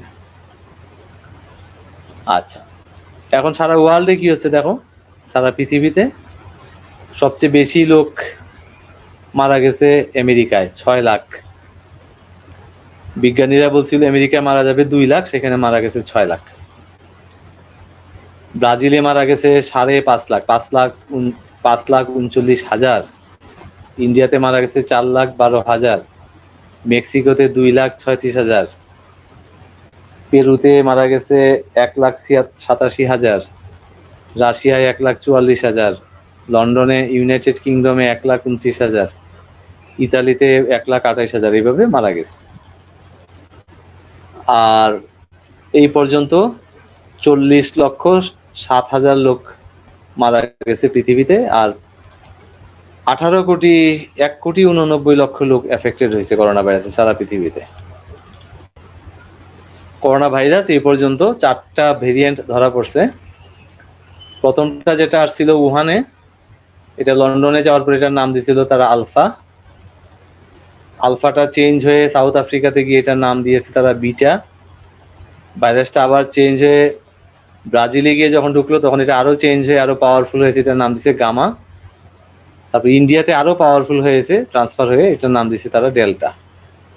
তাহলে এখন আমরা আরেকটা আসছে ডেল্টা প্লাস, 12 হয়তো আসবে, তাই 4 ভাগে তো আমরা ভাগ করছি। প্রথমটা এত পাওয়ারফুল ছিল না, এই ডেল্টাটা খুব ভয়ঙ্কর, ভয়ঙ্কর খারাপ। আচ্ছা, এই মহিলা আমরা যে টিকা আবিষ্কার করব, এই মহিলা প্রথম পৃথিবীতে, জেনিফার হেলার, আমেরিকান একজন মহিলা, তার বডিতেই প্রথম ইনজেকশনটা টেস্ট করা হয়। উনি কত বড় মাপের একজন মহিলা তুমি চিন্তা করো। আমাদের প্রথম প্রোগ্রামার ছিল মহিলা। এই মহিলা কিন্তু সারা মানব জাতির ভালোর জন্য নিজে রিস্কটা প্রথম নিল। উনি কিন্তু মারা যেতে পারতেন, বাট তুমি দেখো এই মহিলা প্রথম আমাদের ভালোর জন্য ইনজেকশনটা নিয়েছে মার্চের 16 তারিখ 2020 সালে আমেরিকায়, জেনিফার হেলার। তারপরে ইংল্যান্ডে একজন নিয়েছে ডক্টর এলিসা গ্রেনেটো, উনি লন্ডনে প্রথম আরেকজন মহিলা। এই দুইজনই মহিলা, দেখো পৃথিবীর মানুষকে বাঁচানোর জন্য তারা কত চেষ্টা করলো। আচ্ছা, কেউ প্রশ্ন করতে চাইলে হাত তুলে দিও। তাহলে এই দুইজন মহিলা আমাদের মানব জাতির জন্য নিজের জীবনের ঝুঁকি নিয়ে এই ওষুধগুলা তারা বডিতে নিয়েছে। উনি হচ্ছে Elisa Granato. SARS, MERS, corona virus এইসব টিকার প্রথম যিনি ওষুধ আবিষ্কার করছেন, ইনজেকশনটা, ওনার নাম হচ্ছে প্রফেসর সারা গিলবার্ট। উনি অক্সফোর্ড ইউনিভার্সিটির প্রফেসর। উনি এর আগেও সার্স, মার্স এই ধরনের টিকা নিয়ে উনি কাজ করছেন, যে কারণে উনি সবার আগে মোটামুটি সাকসেসফুলি টিকাটা আবিষ্কার করতে পারছেন। হ্যাঁ, কে কে হাত তোলা দিচ্ছ বলো? ডক্টর সুজিত, তানফিজ, হ্যাঁ, কে প্রশ্ন করতে চায়? পারমিশন দিলাম, বলো। স্যার, সর্বপ্রথম কোন দেশে ভ্যাকসিন আবিষ্কার হয়? সর্বপ্রথম ভ্যাকসিন আবিষ্কার হয় ইউনাইটেড কিংডমে, কিন্তু সর্বপ্রথম টেস্ট করে ফেলছে আবার আমেরিকার আগে। ভ্যাকসিনটা আবিষ্কার হয় মানে দুইটা দেশই একসাথে তৈরি করছে, মানে ইউনাইটেড কিংডম আগে তৈরি করছে কিন্তু টেস্ট করছে আমেরিকা। হ্যাঁ, প্রথমে তোমার অনেক দেশই ভ্যাকসিনটা একসাথেই কাজ করছে। সবাই মনে করো যে রাশিয়া করছে, বাংলাদেশও চেষ্টা করছে, আমেরিকা করছে, জার্মান করছে, ইউকে করছে, কিন্তু সবার আগে চেষ্টা করছে এই ভদ্র মহিলা প্রফেসর সারা গিলবার্ট। কিন্তু প্রথম মানুষের বডিতে টেস্ট করা হয়েছে আমেরিকায় এই ভদ্র মহিলা জেনিফার হেলার। হ্যাঁ, আরেকজনকে হাত তোলা দিল, আরেকজনকে ডক্টর সুজিত। হ্যাঁ, আলম ভাই। হ্যাঁ হ্যাঁ হ্যাঁ, আলম ভাই, আসসালামু আলাইকুম। হ্যাঁ, কে? চিনতে পারছি না, দেখি একটু। হ্যাঁ হ্যাঁ, আলম ভাই ডাক্তার সুজিত বলছি। কোত্থেকে? ভিডিও অন করো দেখি। সুনামগঞ্জ ও থেকে। আচ্ছা, কেমন আছো? এই তো আলম ভাই ভালো।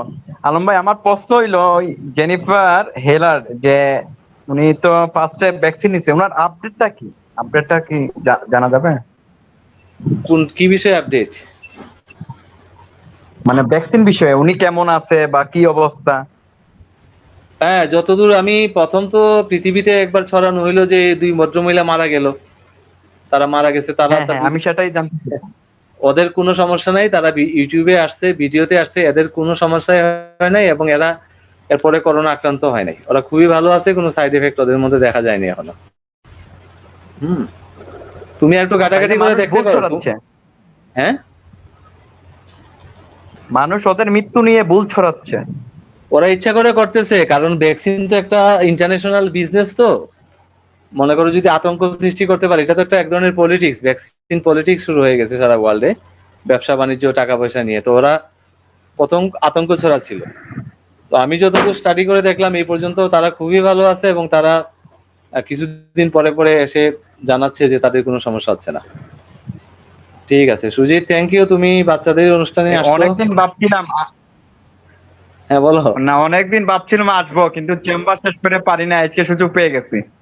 আচ্ছা ঠিক আছে, তো খুব ভালো লাগলো, তুমি থাকো। আর বাচ্চাদের জন্য তোমার পরামর্শ থাকলে দিও, আর তুমি যদি কোনোদিন কথা বলতে চাও কোনো সমস্যা নাই, আমি ওয়েলকাম করি, এদের সাথে থাকো। এটা আমি একটা ইচ্ছা করেই প্রোগ্রামটা করতেছি, বাচ্চাদের জন্য একটু সময় টময় কাটুক, ভালো, এটা একটু নলেজ পাক। খুব খুব খুব সুন্দর প্রোগ্রাম আলম ভাই, খুব সুন্দর এবং জানার মতো। ওই আপনি যেটা হ্যাঁ। বলছেন না, ওই গান এবং স্বাদ না পাওয়া, ওই দুইটা বিষয় খেয়াল রাখতেই হবে আমাদের দেশে। আমি যতটুকু এখন- মানে করোনা রোগী বা দেখতেছি, এখন সমস্যা হচ্ছে বাচ্চারা আসলে, আমি চাচ্ছি যে শত শত হাজার হাজার বাচ্চা আসুক, বাট কোনো একটা কারণে পার্টিসিপেন্টটা বাড়তেছে না। এটা কিভাবে বাড়ান যায় আমি সেই চেষ্টা করতেছি, কারণ আমি চাচ্ছি বাচ্চাগুলো আমাদের টাচে আসুক, তাদেরকে একটা রাইট পথ দেখাই, যাতে তারা ভালো পথে থাকে, সুন্দর পথে থাকে, মানুষ হিসাবে ভালো হয়। তো আশা করি বাড়বে, সবাই একটু সহযোগিতা করলে আমার মনে হয় যে আস্তে আস্তে আমরা হয়তো বাড়াবো আর কি। ইনশাআল্লাহ ঠিক আছে। পারবে ভাই। আচ্ছা আচ্ছা ঠিক আছে, থ্যাংক ইউ। Thank you. আরো তিনজন কে কে হাত তোলা দিয়েছে বলো? অনুভব কিছু বলতে চাও? অনুভব? হ্যাঁ স্যার, বলতে চাই। স্যার, হ্যাঁ বলে ফেলো। আপনি যে কয়েক মিনিট আগে যে স্লাইডটা দেখালেন, যেখানে প্রথম ভ্যারিয়াসটা ছিল আলফা, এরপরে নানান ভ্যারিয়াস এসেছে, এখন চলছে ইন্ডিয়ান ভাইরাস ডেল্টা। ঠিক তেমনি এখন যে ডেল্টা ভাইরাসটা চলছে, এখন কি আর আলফা থেকে আর কেউ এফেক্টেড হচ্ছে না? হ্যাঁ ওগুলা তো হচ্ছেই, এফেক্টেড সবাই হচ্ছে। এখন ধরো এই ভাইরাসটা এরকম না যে, আবার দেখো তুমি স্লাইড গুলা দেখো, হ্যাঁ আমি আবার আলোচনা করি। এটা এরকম না যে আলফা ভাইরাসটা পৃথিবী থেকে চলে গেছে, ওটা থাকবে, আরো কয়েকশো বছর থাকবে। এটা এরকম, তুমি চিন্তা করো যে একটা ছাগলের একটা কালো বাচ্চা হয়েছে, একটা সাদা বাচ্চা হয়েছে, একটা হলুদ বাচ্চা হয়েছে, আর একটা খাটো বাচ্চা হয়েছে, এরকম একটা জিনিস। ভেরিয়েন্ট মানে হচ্ছে চেঞ্জ হয়ে গেছে। তার মানে এরকম না যে আগেরটা মারা যাওয়ার পরে এর জন্ম হয়, এগুলাও থাকবে। এগুলো এক এক দেশে এক এক জাতিতে এটা ছড়াচ্ছে, আরো ছড়াবে, আরো 100 বছর, 200 বছর, 100 কোটি বছর থাকতে পারে। আমরা কেউই জানি না এটা পৃথিবীতে কতদিন থাকবে। হ্যাঁ, তবে যেটা ভেরিয়েন্ট চেঞ্জ হয়ে আসছে, আরো উল্টাটা হইতে পারে, যেগুলো আস্তে আস্তে আরো দুর্বল হয়ে যেতে পারে। আরো 1 বছর 6 মাস পরে হয়তো মানুষের বডিতে ঢুকবে, বেরোবে, চেঞ্জ হইতে হইতে একসময় ইনফ্লুয়েঞ্জার মতো হয়ে যাবে। হয়তো আরেক বছর পরে বা 6 মাস পরে এগুলা তাদের শক্তি বা ক্যাপাসিটি হারিয়ে ফেলবে এবং দুর্বল হয়ে আমাদের ইনফ্লুয়েঞ্জার মতো হয়ে যাবে, তারপরে হয়তো আমাদের কিছুই আর হবে না। এটা হওয়ার সম্ভাবনাই বেশি, কারণ ভাইরাস যতই বেশি মিউটেশন করবে, একসময় আস্তে আস্তে আস্তে আস্তে সে তার শক্তিগুলো হারিয়ে ফেলে। নাহলে তো আমরা প্লেগে এখন সব মারা যেতাম, আমরা সোয়াইন ফ্লুতে মারা যেতাম, আমরা এখন তোমার ওই যে স্পেনিশ ফ্লু হয়েছিল সেটাতে মারা যেতাম। ওইগুলা কি চলে গেছে? যক্ষা রোগ কি পৃথিবী থেকে চলে গেছে? ওরা কিন্তু যায়নি। এই ভাইরাস ব্যাকটেরিয়া গুলা তাদের আস্তে আস্তে কার্যকর ক্ষমতাটা হারিয়ে ফেলছে।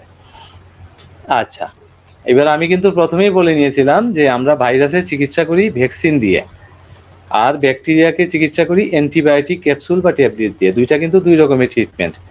তোমার পেটে ভাইরাস ঢুকলে তুমি অ্যান্টিবায়োটিক দিয়ে দিবা সেরকম না, অ্যান্টিবায়োটিক থাকতে পারে, সব ভাইরাসের ক্ষেত্রে হবে না। ফাইজার একটা কোম্পানি বাংলাদেশে ছিল, আমি যখন ছোট ছিলাম, আমেরিকার একটা খুব বিখ্যাত কোম্পানি, আমাদের দেশে তারা ওষুধ বানাতো আগে, তারা চলে গেছে মন খারাপ করে।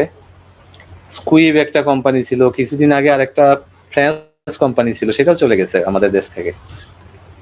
ফাইজার এবং বায়োএনটেক জার্মানির একটা কোম্পানি, তারা যে ওষুধটা ইনজেকশনটা বানিয়েছে, এটা মোটামুটি পৃথিবীতে ধরে নেওয়া হচ্ছে যে সবচেয়ে ভালো, একদম 1 নাম্বার ধরে নিতে পারো। আমেরিকাতে বেশ ভালো কাজ করছে এটা এবং আরো উন্নত হচ্ছে। এটা আমেরিকাতে 1 ডোজ করে সবাইকে দেওয়া হচ্ছে এবং ওরা খুবই ভালো ফল পেয়েছে। এটা ধরে নেওয়া হচ্ছে যে এটা খুব ভালো একটা ওষুধ। ওয়ার্ল্ড হেলথ অর্গানাইজেশন এটা সার্টিফাইড করেছে তুমি ইউজ করার জন্য। অক্সফোর্ড অ্যাস্ট্রাজেনিকা যেটা তৈরি করেছে, এটা হচ্ছে সারা গিলবার্ট যেটা বানিয়েছেন এই ওষুধটা, এটা ইন্ডিয়া থেকে আমরা কিছুদিন এনেছিলাম, বন্ধ আছে, আবার আসবে। এটাও মোটামুটি ভালো কাজ করে, বাট ফাইজারের মতো না। সবগুলাই ভালো, 80%, 90%, 79%, 92% কাজ করে, বাট এইগুলা সবগুলাই পৃথিবীতে এখন ইনজেকশন দেয়া হচ্ছে। রাশিয়া একটা আবিষ্কার করছে, এটা হচ্ছে স্পুটনিক 5 ভি নাম দিছে ওরা। তোমাদের মনে আছে রাশিয়া আরেকটা জিনিসের নাম দিয়েছিল স্পুটনিক? গত ক্লাসে আমরা আলাপ করছিলাম, এটার নাম কি ছিল? ওইটা স্পুটনিক মনে আছে? স্পুটনিক কি ছিল?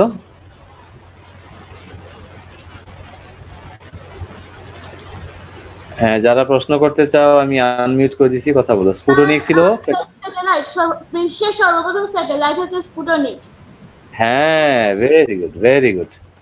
রাশিয়া প্রথম যে স্যাটেলাইটটা পাঠিয়েছিল ওইটার নাম ছিল স্পুটনিক। বিশ্বের মধ্যে স্যার, বিশ্বের মধ্যে। হ্যাঁ, বিশ্বের মধ্যে, এবং এরা ওইটাকে মাথায় রেখে এটার নাম দিছে স্পুটনিক। এইটাও তারা বলতেছে খুব ভালো, এটাও আমরা বাংলাদেশে আনার চেষ্টা করতেছি। আর এখন তারা আরেকটা ভালো বানিয়েছে, এটার নাম হচ্ছে স্পুটনিক লাইট। এখন বাংলাদেশ ওদের কাছ থেকে হয়তো কিনবে বা বানাবো আমরা কিছুদিনের মধ্যেই। আচ্ছা স্যার, এটা এদের নাম স্পুটনিকই কেন? এটা তো রাশিয়া দিয়েছে রে বাবা, ওটা ওরা কেন দিছে ওরা ভালো বলতে পারবে। তবে তারা যেহেতু প্রথম মহাশূন্যে স্যাটেলাইট পাঠিয়েছিল, ওইটা মাথায় রেখে তারা এরকম বলতে যাচ্ছে যে আমরা এই কোভিড এর প্রথমেই ওষুধটা আবিষ্কার করলাম এবং আমাদেরটা অনেক ভালো। এটা কিন্তু তারা প্রথম দিকেই আবিষ্কার করছিল, মানে ইউকেটার আবিষ্কার হওয়ার আগেই কিন্তু রাশিয়ানরা শুরু করছিল, বুঝছো? জি স্যার। তারা ওই সেন্সে সম্ভবত এটার নাম দিছে স্পুটনিক, মানে দুই জায়গাতেই তারা ফার্স্ট, এটা বোঝানোর জন্য। হতে পারে। হ্যাঁ, এটা ভ্যাকসিন কিভাবে বানায় তোমরা জানো? অনেক পানি থাকে, সেখানে বিভিন্ন রকমের অ্যান্টিভাইরাল বা অ্যান্টিব্যাকটেরিয়া জিনিসপত্র দেওয়া হয়, তারপর এটা বংশ বিস্তার করে, একটা থেকে কোটি কোটি হয়, সেই কোটি কোটিটাকে বোতলের ভিতরে ভরে তারপরে বাড়ি বাড়ি পৌঁছে দেওয়া হয়। একটা ইন্ডাস্ট্রি দেখতে অনেকটা এরকম, তোমরা ইউটিউবে দেখতে পারো। জনসন অ্যান্ড জনসন তারাও একটা টিকা তৈরি করছে, এটাও পারমিটেড, এটাও আমেরিকাতে ওরা তৈরি করছে, কিন্তু এটা খুব ভালো আবার খুব খারাপ এরকম বোঝা যাচ্ছে না এখনো, বাট তারা বলতেছে খুব ভালো। আমেরিকাতে অনেকেই দিয়েছে, বাট পৃথিবীতে এটা মানে ফার্স্ট সেকেন্ড এরকম বলা যাচ্ছে না, থার্ড বাই লেভেল পর্যন্ত আছে। মডার্না আরেকটা আবিষ্কার করছে, দেখো মডার্না আরেকটা কোম্পানি। আচ্ছা, মডার্না আরেকটা তৈরি হচ্ছে, এইরকম এই কয়েকটা কোম্পানি মোটামুটি এই টিকাগুলো তৈরি করতেছে। তো আমাদের দেশে কিছুদিন টিকা দেওয়া বন্ধ ছিল, সরকার আগামী মাসের মধ্যে প্রায় 2 কোটি টিকা পেয়ে যাবে। তোমাদের বাসায় যারা মুরব্বী আছে তাদেরকে টিকা দিতে বলবা, আর যারা এখন সরকার 18 বছর পর্যন্ত যারা আছে তাদেরকে দিবে বলতেছে। তোমরা যারা স্কুল গোয়িং আছো তারা কলেজ ব্ল্যাক দিয়ে দিবে। ফাঙ্গাস তো মানুষকে অন্ধ করে দেয়। হ্যাঁ, ব্ল্যাক ফাঙ্গাস তো স্যার অনেক ক্ষতিকর। আচ্ছা, বাংলাদেশে পাওয়া গেছে স্যার? হ্যাঁ, ব্ল্যাক ফাঙ্গাস বাংলাদেশে পাওয়া গেছে, হোয়াইট ফাঙ্গাসও পাওয়া গেছে। ব্ল্যাক ফাঙ্গাসটা ঠিক ছোঁয়াছুঁয়ে না, এটা ভয়ের কারণ নাই যে করোনা ভাইরাসের মতো এটা চলে যাবে। ফাঙ্গাসটা সাধারণত অন্ধকার স্যাঁতস্যাঁতে জায়গায়, আলো টালো যেখানে কম লাগে, রোদ লাগে না, সেই সব জায়গায় বেশি হয়। আমাদের অনেকেরই 2 পায়ের চিপার মধ্যে, আঙ্গুলের চিপার মধ্যে, বা বুড়ো আঙ্গুলের পায়ের আঙ্গুলের চিপায়, বা হাতের নিচে, সকল জায়গায় অনেক সময় হয়। অনেকেরই চুল যাদের ঘন, মাথায় রোদ লাগে না, বা দেখবা খুশকির মতো অনেক সময় ফাঙ্গাল এফেক্ট হয়। সোজা বাংলায় হচ্ছে স্যাঁতস্যাঁতে জায়গা, যেটাতে আলো বাতাস অক্সিজেন বা ধরো পৌঁছায় না, নোংরা থাকে, এই সকল জায়গাতেই ফাঙ্গাস জন্মায়। তবে ব্ল্যাক ফাঙ্গাসটা আমাদের জন্মাচ্ছে আমাদের যখন অ্যান্টিবডিটা দুর্বল হয়ে যাচ্ছে। অ্যান্টিবডি তোমরা জানো, অ্যান্টিবডি হচ্ছে মানুষের রোগ প্রতিরোধ ক্ষমতা। আমরা স্টেরয়েড বলে একটা ওষুধ আছে, সেটা দেওয়া হয়।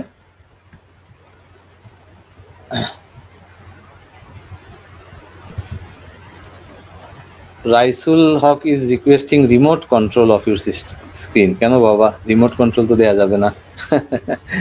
আচ্ছা, দেখো তো স্টেরয়েড নামে একটা ওষুধ দেওয়া যায় আছে। স্টেরয়েড খেলে কি হয়, মানুষ ফুলে যায়। কিডনি পেশেন্টদেরকে এটা দেওয়া হয়। অনেক সময় গরু দেখছো না, ঈদের সময় গরু মোটা তাজা করে, গরুকে ওষুধটা খাওয়ানো হয়, তারপরে গরুর শরীরে পানি চলে আসে, কিডনি নষ্ট হয়ে যায়, গরুটা ফুলে টুলে অনেক মোটা হয়ে যায়। তো স্টেরয়েড ওষুধটা অনেক সময় এই জটিল ফুসফুসে আক্রান্ত রোগীকে দেওয়া হয়, কিন্তু ওইটা বেশি দিন দিলে বা বেশি পরিমাণে দিলে মানুষের রোগ প্রতিরোধ ক্ষমতাটা নষ্ট হয়ে যায়, অনেক কমে যায়। তখনই এই ব্ল্যাক ফাঙ্গাসটা শরীরের ভিতরে অ্যাটাক করে। অক্সিজেনের সিলিন্ডারটা যদি নোংরা হয়, বা ওটা যদি অনেক পুরানো সিলিন্ডার হয়, ধুলাবালি ময়লা ছিল, অক্সিজেন নিয়ে আসছে, বা অক্সিজেনটা পিউরিফাইড না, 100% ভালো না, ওর ভিতরে ঝামেলা আছে, তখন এই ব্ল্যাক ফাঙ্গাস গুলা ছড়ায়। ইন্ডিয়াতে এটা খুব বেশি ছড়িয়েছিল, এখন একটু কমছে, বাংলাদেশে 2-1টা রোগী পাওয়া গেছিল। এই চোখ নষ্ট করে ফেলে। ব্ল্যাক ফাঙ্গাস আছে, তারপরে হোয়াইট ফাঙ্গাস আছে, ইয়েলো ফাঙ্গাস আছে, এগুলা খুব খারাপ। এরপরে বিজ্ঞানীরা ডাক্তাররা স্টেরয়েড ওষুধ দিয়ে একটু কমিয়েছে, যার কারণে ব্ল্যাক ফাঙ্গাসটা এখন একটু কম শোনা যাচ্ছে। আমরা তাইলে এখন এই করোনা থেকে বাঁচার জন্য কি করব? করোনা থেকে বাঁচার জন্য তুমি যদি ইনজেকশন নেও, তুমি 100% প্রটেক্টেড, এই গ্যারান্টি পৃথিবীর কেউ দিবে না। ভ্যাকসিন নিলেই তোমার করোনা হবে না, তুমি মারা যাবে না, এই গ্যারান্টি কেউ দিবে না। তাহলে ভ্যাকসিন নিলে যদি আমি মারাই যাই, তাহলে আমি ভ্যাকসিন নিব কেন? নিবা এই জন্য যে ভ্যাকসিন নিলে করোনা ভাইরাস যদি হয়, তাহলে তোমাকে অ্যাটাক করবে কম, ক্ষতি হবে কম। কিন্তু দেখা গেছে করোনা ভাইরাসের 2 ডোজ ভ্যাকসিন নেওয়ার পরেও মানুষের করোনা ভাইরাস হয়েছে, ফুসফুসের অনেক ক্ষতি হয়েছে এবং অনেক লোক মারাও গেছে, কিন্তু সেটা অনেক কম। এই ভ্যাকসিন না নিলে যেখানে মনে করো 100 জনের 2 জন লোক মারা যায়, তাহলে 1000 জনে 20 জন, 1 লক্ষ জনে 2000, সেইখানে ভ্যাকসিন নিলে 1 লক্ষ জনে 1 জন মারা যায় বা মারা নাও যেতে পারে। সুতরাং ভ্যাকসিন নিলে তোমাকে করোনা ভাইরাসটা ক্ষতি কম করবে, কিন্তু তুমি মারা যাবা না এই গ্যারান্টি পৃথিবী কেউ দিবে না, তবে রিস্কটা অনেক কমে আসে।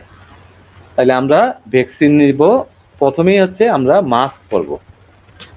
মাস্ক পরবো, সবাই মাস্ক পরবো। কি ধরনের মাস্ক পরতে হবে এটা বলা আছে, গেঞ্জির কাপড় হইলে ভালো, আর সুতি কাপড় 4 লেয়ার হইলে ভালো। সার্জিক্যাল মাস্ক যদি পরা যায় সেটাও ভালো। সবচেয়ে ভালো মাস্কটার নাম হচ্ছে N95, সেটা অনেক দাম, তোমরা এটা পাবে না, ডাক্তাররা ওটা পায়, এবং এটা অনেক টাইট, ওটা বেশিক্ষণ মুখে দিয়ে রাখলে শ্বাসকষ্ট হয়, দম নেওয়া যায় না, ওটা অনেক খারাপ। কিন্তু সেটা দিয়েও যে করোনা ভাইরাস ঢুকবে না সেই গ্যারান্টিও নাই, সেটা দিয়েও মাঝে মাঝে ঢুকে। সুতরাং মাস্ক পরলে কি হবে?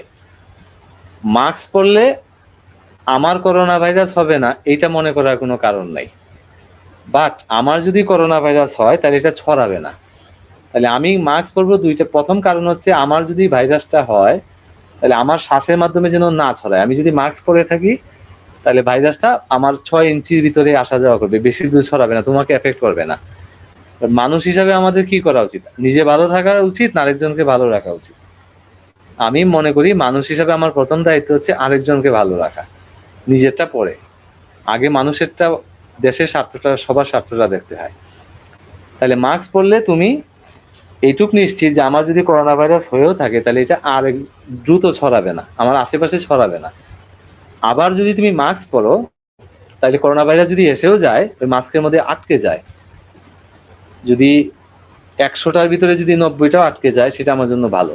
বাকি যে 10টা ঢুকবে সেটা হয়তো আমার শ্বাসের সাথে ঢুকবে না, এখানে আটকে যাবে, এখানে আটকে যাবে, বা যদিও 2-1টা ঢুকে হয়তো আমাকে খুব একটা ক্ষতি করতে পারবে না। তাহলে মাস্ক পরলে তোমার মুখের ভিতর দিয়ে করোনা ভাইরাস ঢোকার সম্ভাবনা কমে যাবে, আর তোমার যদি কোভিড হয় তাহলে আরেকজনকে এফেক্ট করবে না, এই জন্য আমরা মাস্ক পরবো। মাস্ক 2টা পরা ভালো, একটা সার্জিক্যাল মাস্ক, তারপর উপরে একটা কাপড়ের মাস্ক। আমি মাঝে মাঝে 3টাও পরি, আমি যদি গাড়িতে উঠি তাহলে 3টা পরি। প্রথম সার্জিক্যাল মাস্ক, তারপর একটা কাপড়ের মাস্ক, তারপর আবার গামছা বেঁধে নিই, তারপরে গাড়ি থেকে নেমে তারপরে আবার খুলে ফেলি। 3টা বাদি। আমি শ্বাসকষ্ট হয় তারপরে আমি 3টা বাদি। প্রথম একটা সার্জিক্যাল মাস্ক এই কালারের, তার উপরে একটা কাপড়ের মাস্ক, তার উপরে তোমার একটা গামছা বেঁধে নিই, ঝুলানো আছে। এই 3টা বেঁধে নিলে হয় কি, আমার কষ্ট হয়, অনেক সময় কষ্ট হয়, তো আমি এসি গাড়িতে যেহেতু যাই তখন আমার কষ্টটা একটু কম হয়। আমার তিনটা মাস্কে আমার লেয়ার হয়ে যাচ্ছে তোমার 4টা 4টা 8টা, আর গামছা হচ্ছে 2টা 10টা। সার্জিক্যাল মাস্কে লেয়ার থাকে 4টা, কাপড়ের মাস্কে লেয়ার 4টা 8টা, আর গামছা 2টা, তো 10টা লেয়ার পাস করে ভাইরাসটা মনে হয় আমাকে এখন পর্যন্ত এফেক্ট করতে পারে নাই।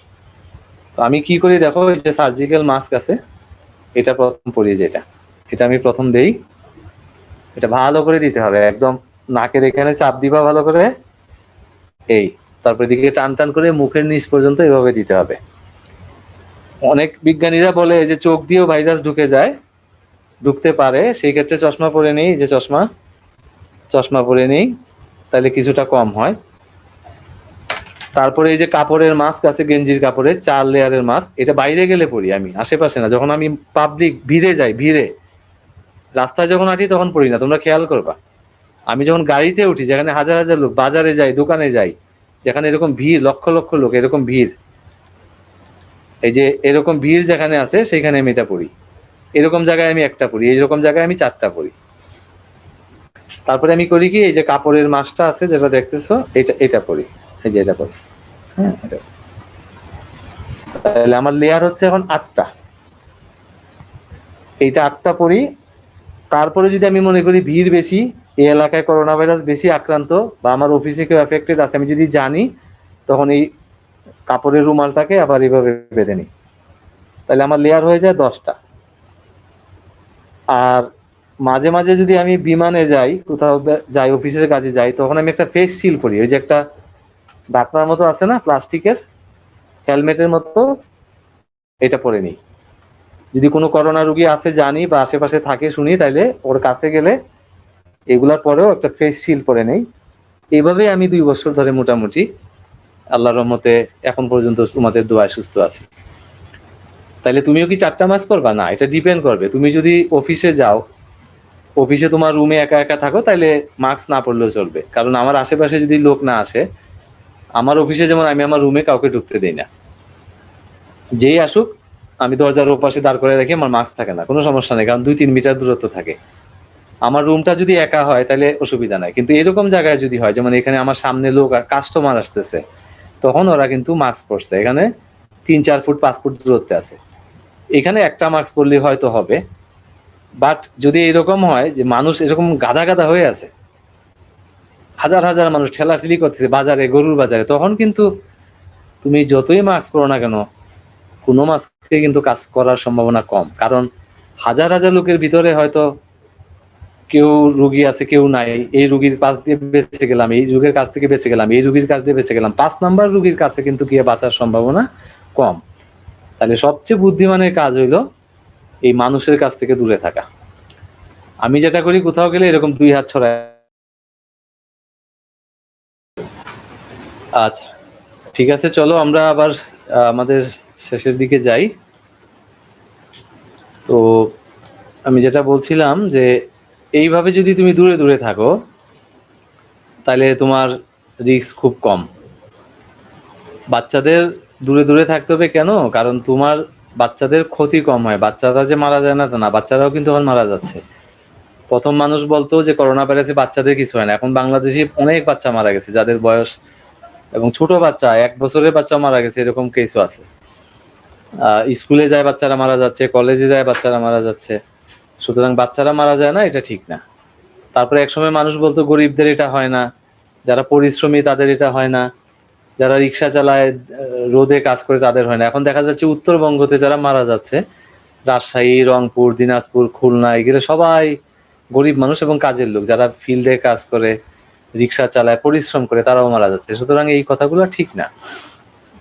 আমি কি করি, আমি যদি কোথাও যাই, আমি সবাইকে বলি 2 হাত এরকম করো, তুমিও 2 হাত এরকম করো, তাইলে কতটুকু হবে? 6 হাত। সবাই যদি এরকম করে আমরা দূরে দূরে দাঁড়াই, তাহলে কিন্তু তোমার এমনি ডিস্টেন্সটা হয়ে যায়। এটা করতেই হবে, এটা না করলে তোমাকে বাঁচাতে পারবে না, কেউ পারবে না, রিস্ক থাকবে। আর কি করতে হবে আমাদের? আমাদের হাত সাবান দিলে দেখা যাচ্ছে করোনা ভাইরাস মারা যায়। ডাক্তাররা এবং বিজ্ঞানীরা বলতেছে সাবান যদি হয় তাহলে করোনা ভাইরাস মারা যায়। তারপরে তোমার হ্যান্ড স্যানিটাইজার আছে, কিছু হেক্সাসোল জাতীয় ওষুধ আছে, যেগুলো দিলে মারা যায়। তাইলে কোন সাবানে ভালো মারা যাবে?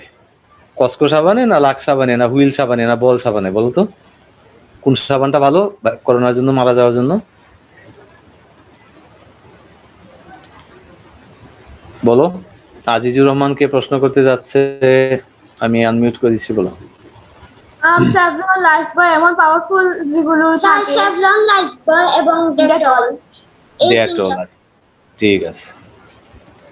তাইলে দেখো সাবানের ভিতরে কম পাওয়ারের সাবান হচ্ছে লাক্স, কসকো, যেগুলো আমরা মুখে টুকে দিই, এগুলার পাওয়ার খুব বেশি না, এদের ক্ষারের পরিমাণ কম। কাপড় ধোয়ার সাবান যদি হয়, হুইল পাউডার, হুইল সাবান, এগুলা কিন্তু খুব ডেঞ্জারাস। এগুলা দিয়ে হাত ধুলে করোনা ভাইরাস কিন্তু নিশ্চিত মারা যাবে। তবে বেশি বেশি হাত ধুতে যাও না। বেশি বেশি যদি সাবান দিয়ে হাত ধো, তারপর যদি ভালো করে হাত পরিষ্কার না করো, তাহলে নখে কিন্তু ইনফেকশন হবে, তখন দেখা যাবে নখের চামড়া ক্ষতি হচ্ছে। তুমি যদি বাইরে না যাও, তোমার বাসায় যদি করোনা রোগী না থাকে, বা আশেপাশে কোনো রুগী না থাকে তাহলে খামাখা সারাক্ষণ হাত ধোয়ার দরকার নেই। তুমি যদি নিশ্চিত হও যে তোমাদের বাসায় কেউ করোনা রুগী আছে, তাইলে কিন্তু কোনো কিছু ধরবা না, ধরলেই হাত ধুইতে হবে। বাজারে গেলে, দোকানে গেলে হাত ধোয়া উচিত। তুমি যদি রিক্সায় উঠো, তোমার এলাকায় যদি অনেক করোনা রুগী থাকে, তুমি যদি রিক্সায় উঠো, সিএনজিতে উঠো, বা দোকানে গিয়ে কোনো বই ধরো, খাতা ধরো, তাহলে মুখে হাত দিবা না, বাসায় এসে হাত ধুয়ে নিবা। এই জন্য মিনিটে হাত ধোয়া দরকার নাই। আমি যেমন অফিস থেকে এসে ভালো করে হাত ধুই, বাজারে গেলে ভালো করে হাত ধুই, এবং এর মধ্যে আমি কখনোই মুখে, চোখে, জিহ্বা এইসব জায়গায় হাত দিই না। এটা কখনোই করা যাবে না। নখ কামড়ান যাবে না, চোখে এরকম করা যাবে না, নাকের ভিতরে আঙ্গুল দিয়ে এরকম করা যাবে না, এটা করা যাবে না। এই করোনাকালীন এই বদ অভ্যাসগুলা ত্যাগ করতে হবে। আর বাসায় যদি কোনো রোগী থাকে, পাশের বাসায় থাকে, অথবা একই বাড়িতে, যেমন আমরা ঢাকায় থাকি, 12টা বাসায় 12 রকমের লোক গেট খুলতেছে, তালা খুলতেছে, 6 তলায় মনে করে একটা রুগী আছে, ওই রুগীর লোকজন তালা খুলতেছে, গেট খুলতেছে, আমি আবার ধরতেছি, তখন কিন্তু আমাকে খুব সাবধান থাকতে হবে। করোনা ভাইরাসটা সাধারণত বাতাসেই ছড়ায়, হাসি কাশির মাধ্যমে। তোমার সামনে যদি একজন রুগী থাকে, সে যদি জোরে কাশি দেয়, তাহলে তোমার হওয়ার সম্ভাবনা থাকে। আর নাইলে তালার মাধ্যমে একটা করোনা ভাইরাস বসে গেছে, এটা উড়াল দিয়ে তোমার নাকে ঢুকে যাবে, এরকম মনে করার কোনো কারণ নাই। টাকার মাধ্যমে ছড়ায়, তুমি টাকা ধরলে করোনা ভাইরাস চলে আসবে, এরকম মনে করার কারণ নাই। বা টাকার মধ্যে কিন্তু করোনা ভাইরাস 19 দিন পর্যন্ত বেঁচে থাকার রেকর্ড আছে। সুতরাং তুমি যদি ওইটা টাকাটা ধরো, তারপরে আবার তুমি মুখে হাত দাও, চলে যেতে পারে, বাট সম্ভাবনা খুব কম। এই জন্য আমরা হাত ধুইতে বলি। করোনা ভাইরাস আমার টেবিলে বসে আছে আমার সামনে, আর লাভ দিয়ে আমার, তো ইঁদুর বিড়াল না যে লাভ দিয়ে ঢুকে যাবে, ওর পাখাও না যে উড়ে উড়ে চলে আসবে, বুঝছো? এটা কেবলমাত্র আশেপাশে যদি কোনো রোগী থাকে, সে যদি কাশি দেয়, বা তার যদি তার শ্বাসটা যে বের হয়, সেই শ্বাসের মাধ্যমে যদি বাতাসে উড়ে উড়ে আসে, তাইলে মনে করো এটা হতে পারে। এখন একটা রিক্সাওয়ালা মনে করো করোনা ভাইরাসে আক্রান্ত, তুমি প্যাসেঞ্জার পিছনে বসছো, ও শ্বাস নিচ্ছে, করোনা ভাইরাস কিন্তু পিছন দিকে তোমার উপরে এসে পড়তেছে, তোমার কিন্তু হয়ে যেতে পারে। আবার তোমার যদি করোনা ভাইরাস হয়, রিক্সাওয়ালা সামনে বসে, ওর কিন্তু হওয়ার সম্ভাবনা কম, কারণ করোনা ভাইরাস তো তোমার উল্টা দিকে যাবে না, বাতাসের ওই দিকে যাবে। সুতরাং খামাখা হাত ধোয়ারও দরকার নাই, বুঝে বুঝে হাত ধুইতে হবে, অভ্যাস করা ভালো। তুমি যে টেবিলে বসছো বা যে অফিসে বসি আমরা, সেটা আমরা মেজে টেজে মাঝে মাঝে সপ্তাহে একদিন, মাসে একদিন পরিষ্কার করি। হসপিটালগুলা কিন্তু সিরিয়াস। সবচেয়ে বেশি করোনা রোগী আমার ধারণা বাংলাদেশে ছড়িয়েছে 2 জায়গা থেকে। একটা হচ্ছে হসপিটাল থেকে, আর একটা হচ্ছে ওই টেস্ট করতে গিয়ে। টেস্ট করতে গেলে দেখা যায় এখানে 100 জন রোগীর ভিতরে মনে করো 40 জন রোগী আছে। এখন যেটা দেখা যাচ্ছে 100 জনের মধ্যে 30 জন রোগী, মানে একটা লাইনে 100 জন লোক দাঁড়িয়েছে, আর 30 জনই করোনা রোগী, বাকি 70 জন ভালো। 70 জনের ভিতরে আরো 30 জনের করোনা হয়ে গেছে। কারণ হচ্ছে ওরা ওই জায়গায় জায়গায় ঠিক মতো দূরত্ব মেনটেন করে নাই, একজন একজনের কাছে গেছে, একজন একজনকে ধরছে। যে লোকটা স্যাম্পল নিচ্ছে, যে লোকটাকে তুমি স্যাম্পল দিচ্ছ, সেও রোগী হইতে পারে। আমার ধারণা যে এই করোনার রোগটা এই স্যাম্পল নিতে গিয়ে বেশি ছড়িয়েছে। আর হসপিটালে নার্সদের মাধ্যমে, ডাক্তারদের মাধ্যমে, রুগীর ভাই বোনের মাধ্যমে, রুগীকে যারা দেখতে যায়, কারণ ওখানে যেহেতু করোনা রুগী আছে, সবাই আমরা ওখানে যাচ্ছি আসতেছি, ওখানে বেশি ছড়ানোর একটা সম্ভাবনা ছিল এবং আছে। এটাই সাইন্টিফিক, এইটাই আমার ধারণা, এটা হয়ে গেছে। হ্যাঁ, তো আরেকটা হচ্ছে এই কাজগুলো আমাদেরকে করতে হবে। আর একটা হচ্ছে ভ্যাকসিন নিতে হবে। এখন ভ্যাকসিন তো যেহেতু বাজারে কিনতে পাওয়া যায় না, আমাকে যদি তুমি জিজ্ঞেস করো কোন ভ্যাকসিনটা নিবেন, আমি টাকা দিয়ে নিতে পারলে ফাইজারেরটাই নিতাম। যেহেতু আমাকে সরকার দিচ্ছে লটারির মাধ্যমে, আমার কপালে যেটা আসবে আমি সেটাই নিব। আমি এখনো ভ্যাকসিন নেই নাই, কারণ হচ্ছে আমার একটু বুকের সমস্যা হচ্ছে, হার্টবিট একটু বেশি থাকে, এই জন্য ডাক্তার বলছে আপনি কদিন পরে নেন। আমি এখনো ভ্যাকসিন নেই নাই, বাট আমি নিলে দোকানে যদি কিনতে পাওয়া যায়, ফাইজারেরটা যদি আসে, আমি ফাইজারেরটা নিব। আর যদি না পাওয়া যায়, তাহলে সরকার আমার যেটা দিবে আমি সেটা নিতে বাধ্য। তাইলে আমরা ভ্যাকসিন নিয়ে নিব সবাই, যত তাড়াতাড়ি সম্ভব। ভ্যাকসিন নিলে রিস্কটা আমাদের কমে আসবে। এখন আমরা একটা ছবি দেখি। এই যে দেখো, একটা নৌকায় 4 জন লোক উঠছে না, এটা মনে করো একটা নৌকা। এখন নৌকার এই জায়গায় ফুটা হয়েছে, পানি উঠতেছে। এই 2 লোক বলতেছে যাক আমরা বেঁচে গেছি, ছিদ্রটা তো আমাদের দিকে নাই, ওরা ডুবে মরবে কারণ ওদের দিকে পানি আছে। আসলে কি তাই? আসলে তাই?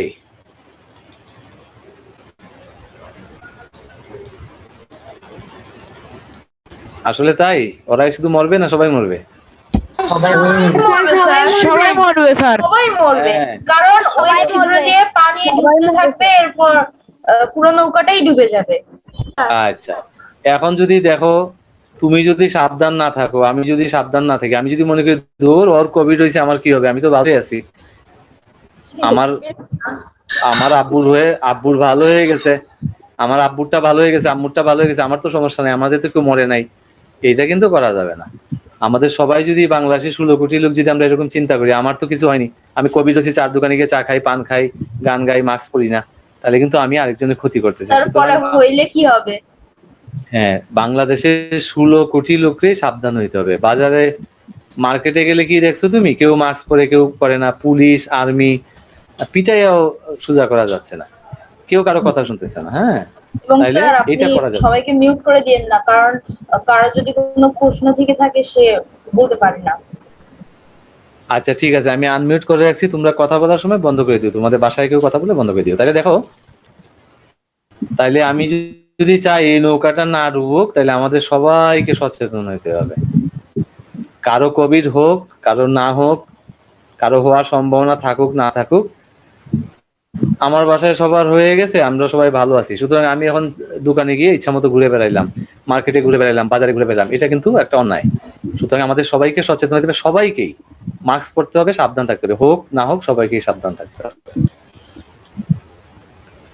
আচ্ছা, আজকে তোমাদেরকে আমি 2টা বই দিচ্ছি, এই 2টা বই তোমরা পড়ার চেষ্টা করবে। তোমরা বড়দের বই কিনবে না, আমি গত দিনগুলোতে বলতে ভুলে গেছিলাম, ইংলিশ বইগুলা, এটা হচ্ছে বড়দের বই, বাচ্চাদের একটা ভার্সন পাওয়া যায়, ওটাতে লেখাই থাকে চিলড্রেন ক্লাসিক্স, অর্থাৎ এই বইটাকেই বাচ্চাদের জন্য ছোট করে লেখা হয়। তোমরা এই বইটা পড়বা। হেলেন কেলার, আমেরিকার একজন মানুষ, এটা লাগবে।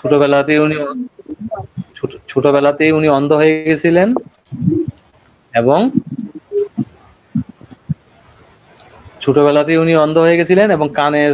কান নষ্ট হয়ে গেছিল একটা অসুখ হওয়ার পরে, 9-10 মাসের সময় সম্ভবত। তারপরে উনি একজন বড় সাহিত্যিক, একজন রাজনীতিবিদ, একজন বিখ্যাত লোক ছিলেন। এই বইগুলো তোমাদেরকে পড়তে বলি 2টা কারণে, একটা হচ্ছে হেলেন কেলার সম্বন্ধে তুমি জানতে পারবে, আর একটা হচ্ছে ইংরেজি শিখতে পারবে। আমার মূল উদ্দেশ্য হচ্ছে তোমাদেরকে ইংরেজি পড়ায় অভ্যস্ত করা। এই বইগুলা বুঝো আর না বুঝো, পড়ার চেষ্টা করো, কিছুই না বুঝলেও পড়তে থাকো, কিছু শব্দ শিখতে হবে। আমি যতগুলা ইংরেজি বই দিছি এগুলা পড়তে থাকবা, কিছুই বুঝলা না, একদম কিছুই বুঝো না, শব্দগুলা তো বুঝতে পারবা, ডিকশনারি থেকে শব্দগুলা শিখে নিবা। এবং বড়দের বই পড়বা না, এগুলা বড়দের বই কিন্তু ওইটা বাচ্চাদের ভার্সান থাকে, আমি যেগুলা দেই ওগুলা চিলড্রেনদের ভার্সান থাকে।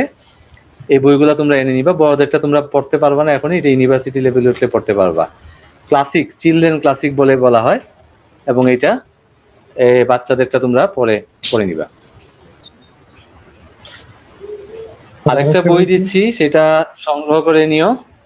এটা মেধাবী ও বিনয়ী মানুষের গল্প, এটা ডক্টর কায়কুবাদ স্যার লিখছেন।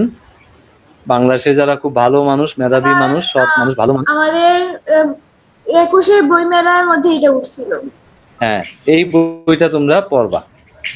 ডক্টর মোহাম্মদ কায়কুবাদ বাংলাদেশের বিখ্যাত একজন টিচার, উনার সব বই তোমরা পড়বা। জাফর ইকবাল স্যারের বই পড়বা, এই বইগুলো পড়লে ভালো আমি হবে। রিসেন্টলি শেষ করছি, এটার নাম হচ্ছে কোপ্রোচনিক সুখ দুঃখ, মূলত রবার্টসদের। আচ্ছা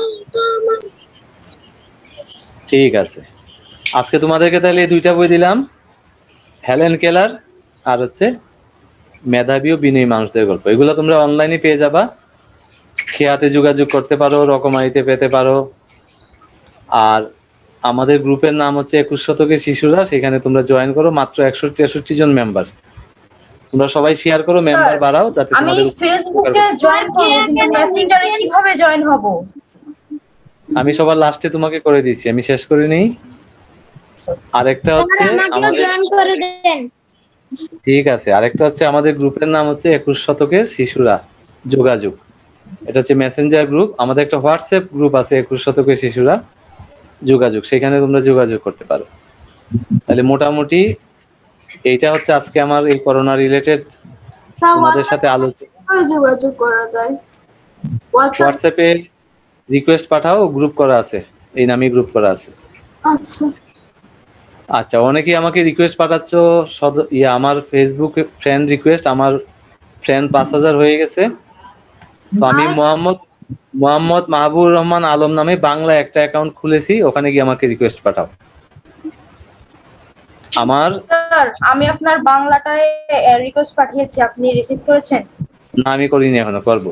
তোমরা যারা পার্সোনালি আমাকে রিকোয়েস্ট পাঠাতে চাও তারা আমার বাংলাটায় মোহাম্মদ মাহবুব রহমান আলম ওখানে রিকোয়েস্ট পাঠাও। আচ্ছা, এখন আমরা প্রশ্নোত্তর পর্বে চলে যাই। আমাদের অনেক অনেক প্রশ্ন থাকে, দেখি উত্তর দিতে পারি কিনা। আমার সামান্য জ্ঞানে দেখি কত দূর পারি, বলো।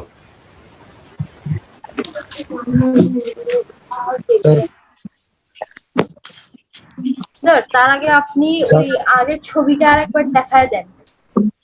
স্যার 14 অথবা 15 স্লাইডে, কারণ আমাদের কারেন্ট চলে গেছিল, লোডশেডিং হয়েছিল।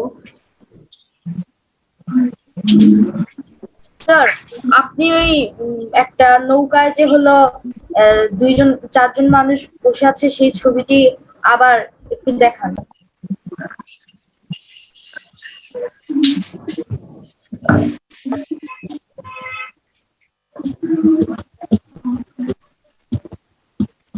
স্যার আপনি নিজে মিউট হয়ে গিয়েছেন।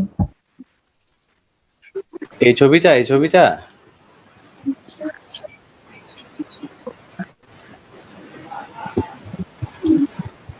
এই যে দিলাম, বলো কি হলো ছবি দেখে, কি বলো, Yes, স্যার এই ছবিটা। কি প্রশ্ন করো, কি দেখতে চাও? এটা দেখা হলো, হয়নি? স্যার আপনি যে করোনা ভাইরাসটা কিভাবে সংক্রমিত হয় এই স্লাইডটা আবার একটু বুঝাবেন, কারণ আমাদের লোডশেডিং হয়েছিল। আচ্ছা ঠিক আছে। করোনা ভাইরাস কিভাবে সংক্রমিত হয়? 15 অথবা 14 স্লাইডে দিতে আছে। দেখতেছি, দাঁড়াই যে না, এটা তো স্যার, করোনা সংক্রমণের উপর কি আবহাওয়ার কোনো প্রভাব থাকতে পারে? একটু দাঁড়াও, আমি ওর প্রশ্নটা আনসার দিয়ে নিই আগে। করোনা ভাইরাস কি করে সংক্রমিত হয়? কত নাম্বার স্লাইড ছিল মনে আছে তোমার? আর 14-15। 14-15।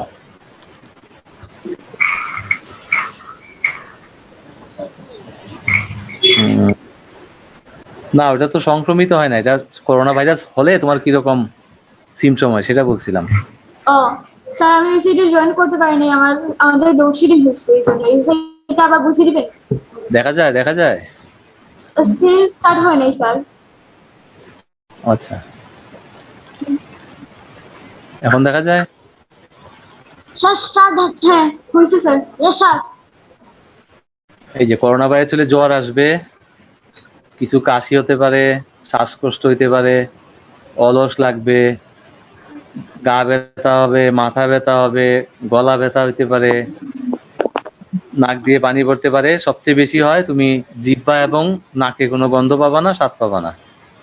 আরেকটা হচ্ছে বমি হইতে পারে, ডায়রিয়া হইতে পারে। সবচেয়ে বেশি যেটা দিয়ে বোঝা যায় সেটা হচ্ছে জ্বর, কাশি, জিহ্বায় স্বাদ নাই, নাকে স্বাদ নাই, গন্ধ নাই, এইগুলা দিয়ে। হ্যাঁ, এগুলা দিয়ে বোঝা যায়। তারপরে বলো। স্যার, অনেক আগে শুনেছিলাম যে গরম আবহাওয়া নাকি করোনা সংক্রমণের হারটা বাড়িয়ে দিতে পারে, কি সঠিক? মানে করোনা সংক্রমণের উপর কি আবহাওয়ার কোনো প্রভাব আছে?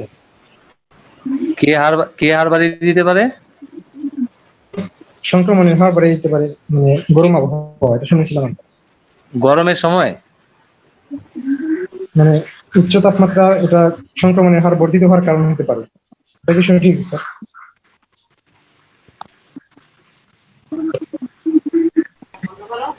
শুনো, ওই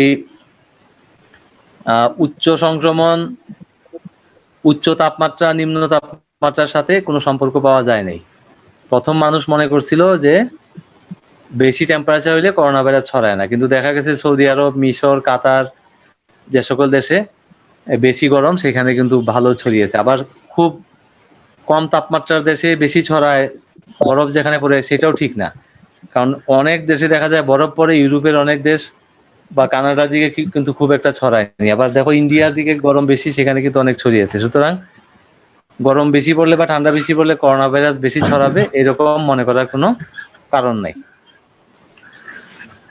আচ্ছা স্যার, করোনা ভাইরাস কতটুকু তাপমাত্রায় থাকতে পারবে, অথবা কতটুকু তাপমাত্রায় গেলে এটা ধ্বংস হতে পারে? করোনা ভাইরাস -100 ডিগ্রি 200 ডিগ্রিতেও দেখা গেছে যে ফ্রিজের ভিতরে সে আরামসে থাকতে পারে।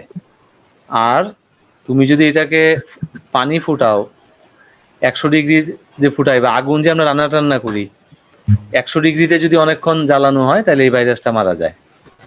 এই জন্য রান্না করা খাবারে ফুটন্ত পানিতে বয়েল ওয়াটার এটা থাকতে পারে না। হ্যাঁ, বেশিরভাগ ব্যাকটেরিয়া ভাইরাসই ফুটন্ত পানিতে ধ্বংস হয়ে যায়, বাট ঠান্ডায় ওরা খুব আরামে থাকে। অনেক ভাইরাস ব্যাকটেরিয়া আছে ঠান্ডায় মারা যায়, আবার কিছু ভাইরাস ব্যাকটেরিয়া আছে ঠান্ডায় খুব আরামে থাকে। ঠিক আছে, স্যার করোনা ঠান্ডায় আরামে থাকে। হ্যাঁ ঠান্ডায় করোনা খুব ভালো থাকে, ফ্রিজের ভিতরেও সে খুব ভালো থাকতে পারে অনেক দিন। হ্যাঁ স্যার বলো। করোনা সংক্রমণ প্রথম এবং দ্বিতীয় ঢেউ যাওয়ার পরে আমাদের অনেকেই ভ্যাকসিনেট করা হয়েছিল, কিন্তু ভ্যাকসিনেট করার পরেও এই সংক্রমণটা তো আরো 2 গুণ 3 গুণ বেড়ে গেল। কারণ কি স্যার? আমি তো প্রথমেই বলছি যে ভ্যাকসিন দেওয়ার পরে মানুষ মনে করছে কি যে ভ্যাকসিন তো নিয়েই নিচ্ছে, আর তো চিন্তা নাই, তাই না, ও ইনজেকশন দিয়ে দিছি আমি মনে হয় ভালো। মানুষ বেপরোয়া চলাফেরা করছে। ভ্যাকসিন নেওয়ার পরে মানুষ মানে ভ্যাকসিন নিলেও তোমাকে মাস্ক টাস্ক করে সাবধান থাকতে হবে, কারণ ভ্যাকসিন নিলেই তুমি যে নিরাপদ, আর ভ্যাকসিন নিলেই করোনা ভাইরাস মরে যাবে ছড়াবে না, এটা কিন্তু গ্যারান্টি। ভ্যাকসিন নিলে যেটা হয় তোমার ক্ষতিটা একটু কম হবে, হয়তো হবে না, হইলেও তোমার ক্ষতি কম হবে, মৃত্যুর সংখ্যাটা কমে যায়। বাট ভ্যাকসিন মূলত অ্যান্টিবডি তৈরি করতে সাহায্য করে। হ্যাঁ ভ্যাকসিন নেওয়ার পরে অনেক লোকের করোনা হয়েছে এবং অনেক লোক মারা গেছে, এরকম ঘটনা বাংলাদেশে আছে। নেক্সট বলো। স্যার হ্যাঁ। আপনি একটু স্ক্রিন শেয়ারের পারমিশনটা দিয়ে দিবেন, কারণ আমি একটু ছড়া লিখেছি, সেটা আমি আপনাকে দেখাবো। আচ্ছা সবার লাস্টে আমি আগে শেষ করে নিই, বলো প্রশ্নগুলো শেষ করো। Okay sir. স্যার এই ভাইরাসটা শরীরের কোন জায়গায় সর্বপ্রথম আক্রমণ করে? এই ভাইরাস তো তোমার ঢুকেই নাক দিয়ে শ্বাস, নাকের ভিতর দিয়ে আর গলার ভিতর দিয়ে, অর্থাৎ শ্বাস প্রশ্বাসের যন্ত্র সেটা দিয়ে গিয়ে তোমার ফুসফুসে অ্যাটাক করে সবচেয়ে বেশি। তারপরেও লিভারে অ্যাটাক করতে পারে, কিডনিতে করতে পারে, ওটা আমি স্লাইডে প্রথমে দেখিয়ে নিলাম না, ব্রেইনেও অ্যাটাক করতে পারে। বলো। স্যার করোনা ভাইরাস কি বৃষ্টিতে ভিজে ধ্বংস হয়ে যেতে পারে? কোনো কারণ নাই, বৃষ্টিতে ভিজলে, গরমে গেলে, ঠান্ডায় গেলে ধ্বংস হবে এমন কোনো কারণ নেই। এটা কেবলমাত্র ভ্যাকসিন দিলে মরতে পারে, অথবা গরমে যদি আমি সিদ্ধ করি পানিকে ফুটাই 100 ডিগ্রিতে, তখন এটা মারা যেতে পারে। আগুনের মধ্যে পুড়লে মারা যেতে পারে, বৃষ্টিতে ভিজলে আর বাড়তেও পারে। হ্যাঁ আচ্ছা কোনো ধরন আছে থাকলে সেটা মানে এখন পর্যন্ত কতগুলো ধরন পাওয়া যায়? 4 ধরন পাওয়া গেছে তো। প্রথমে অ্যালফা, তারপর হচ্ছে না এটা জাম্মা আছে।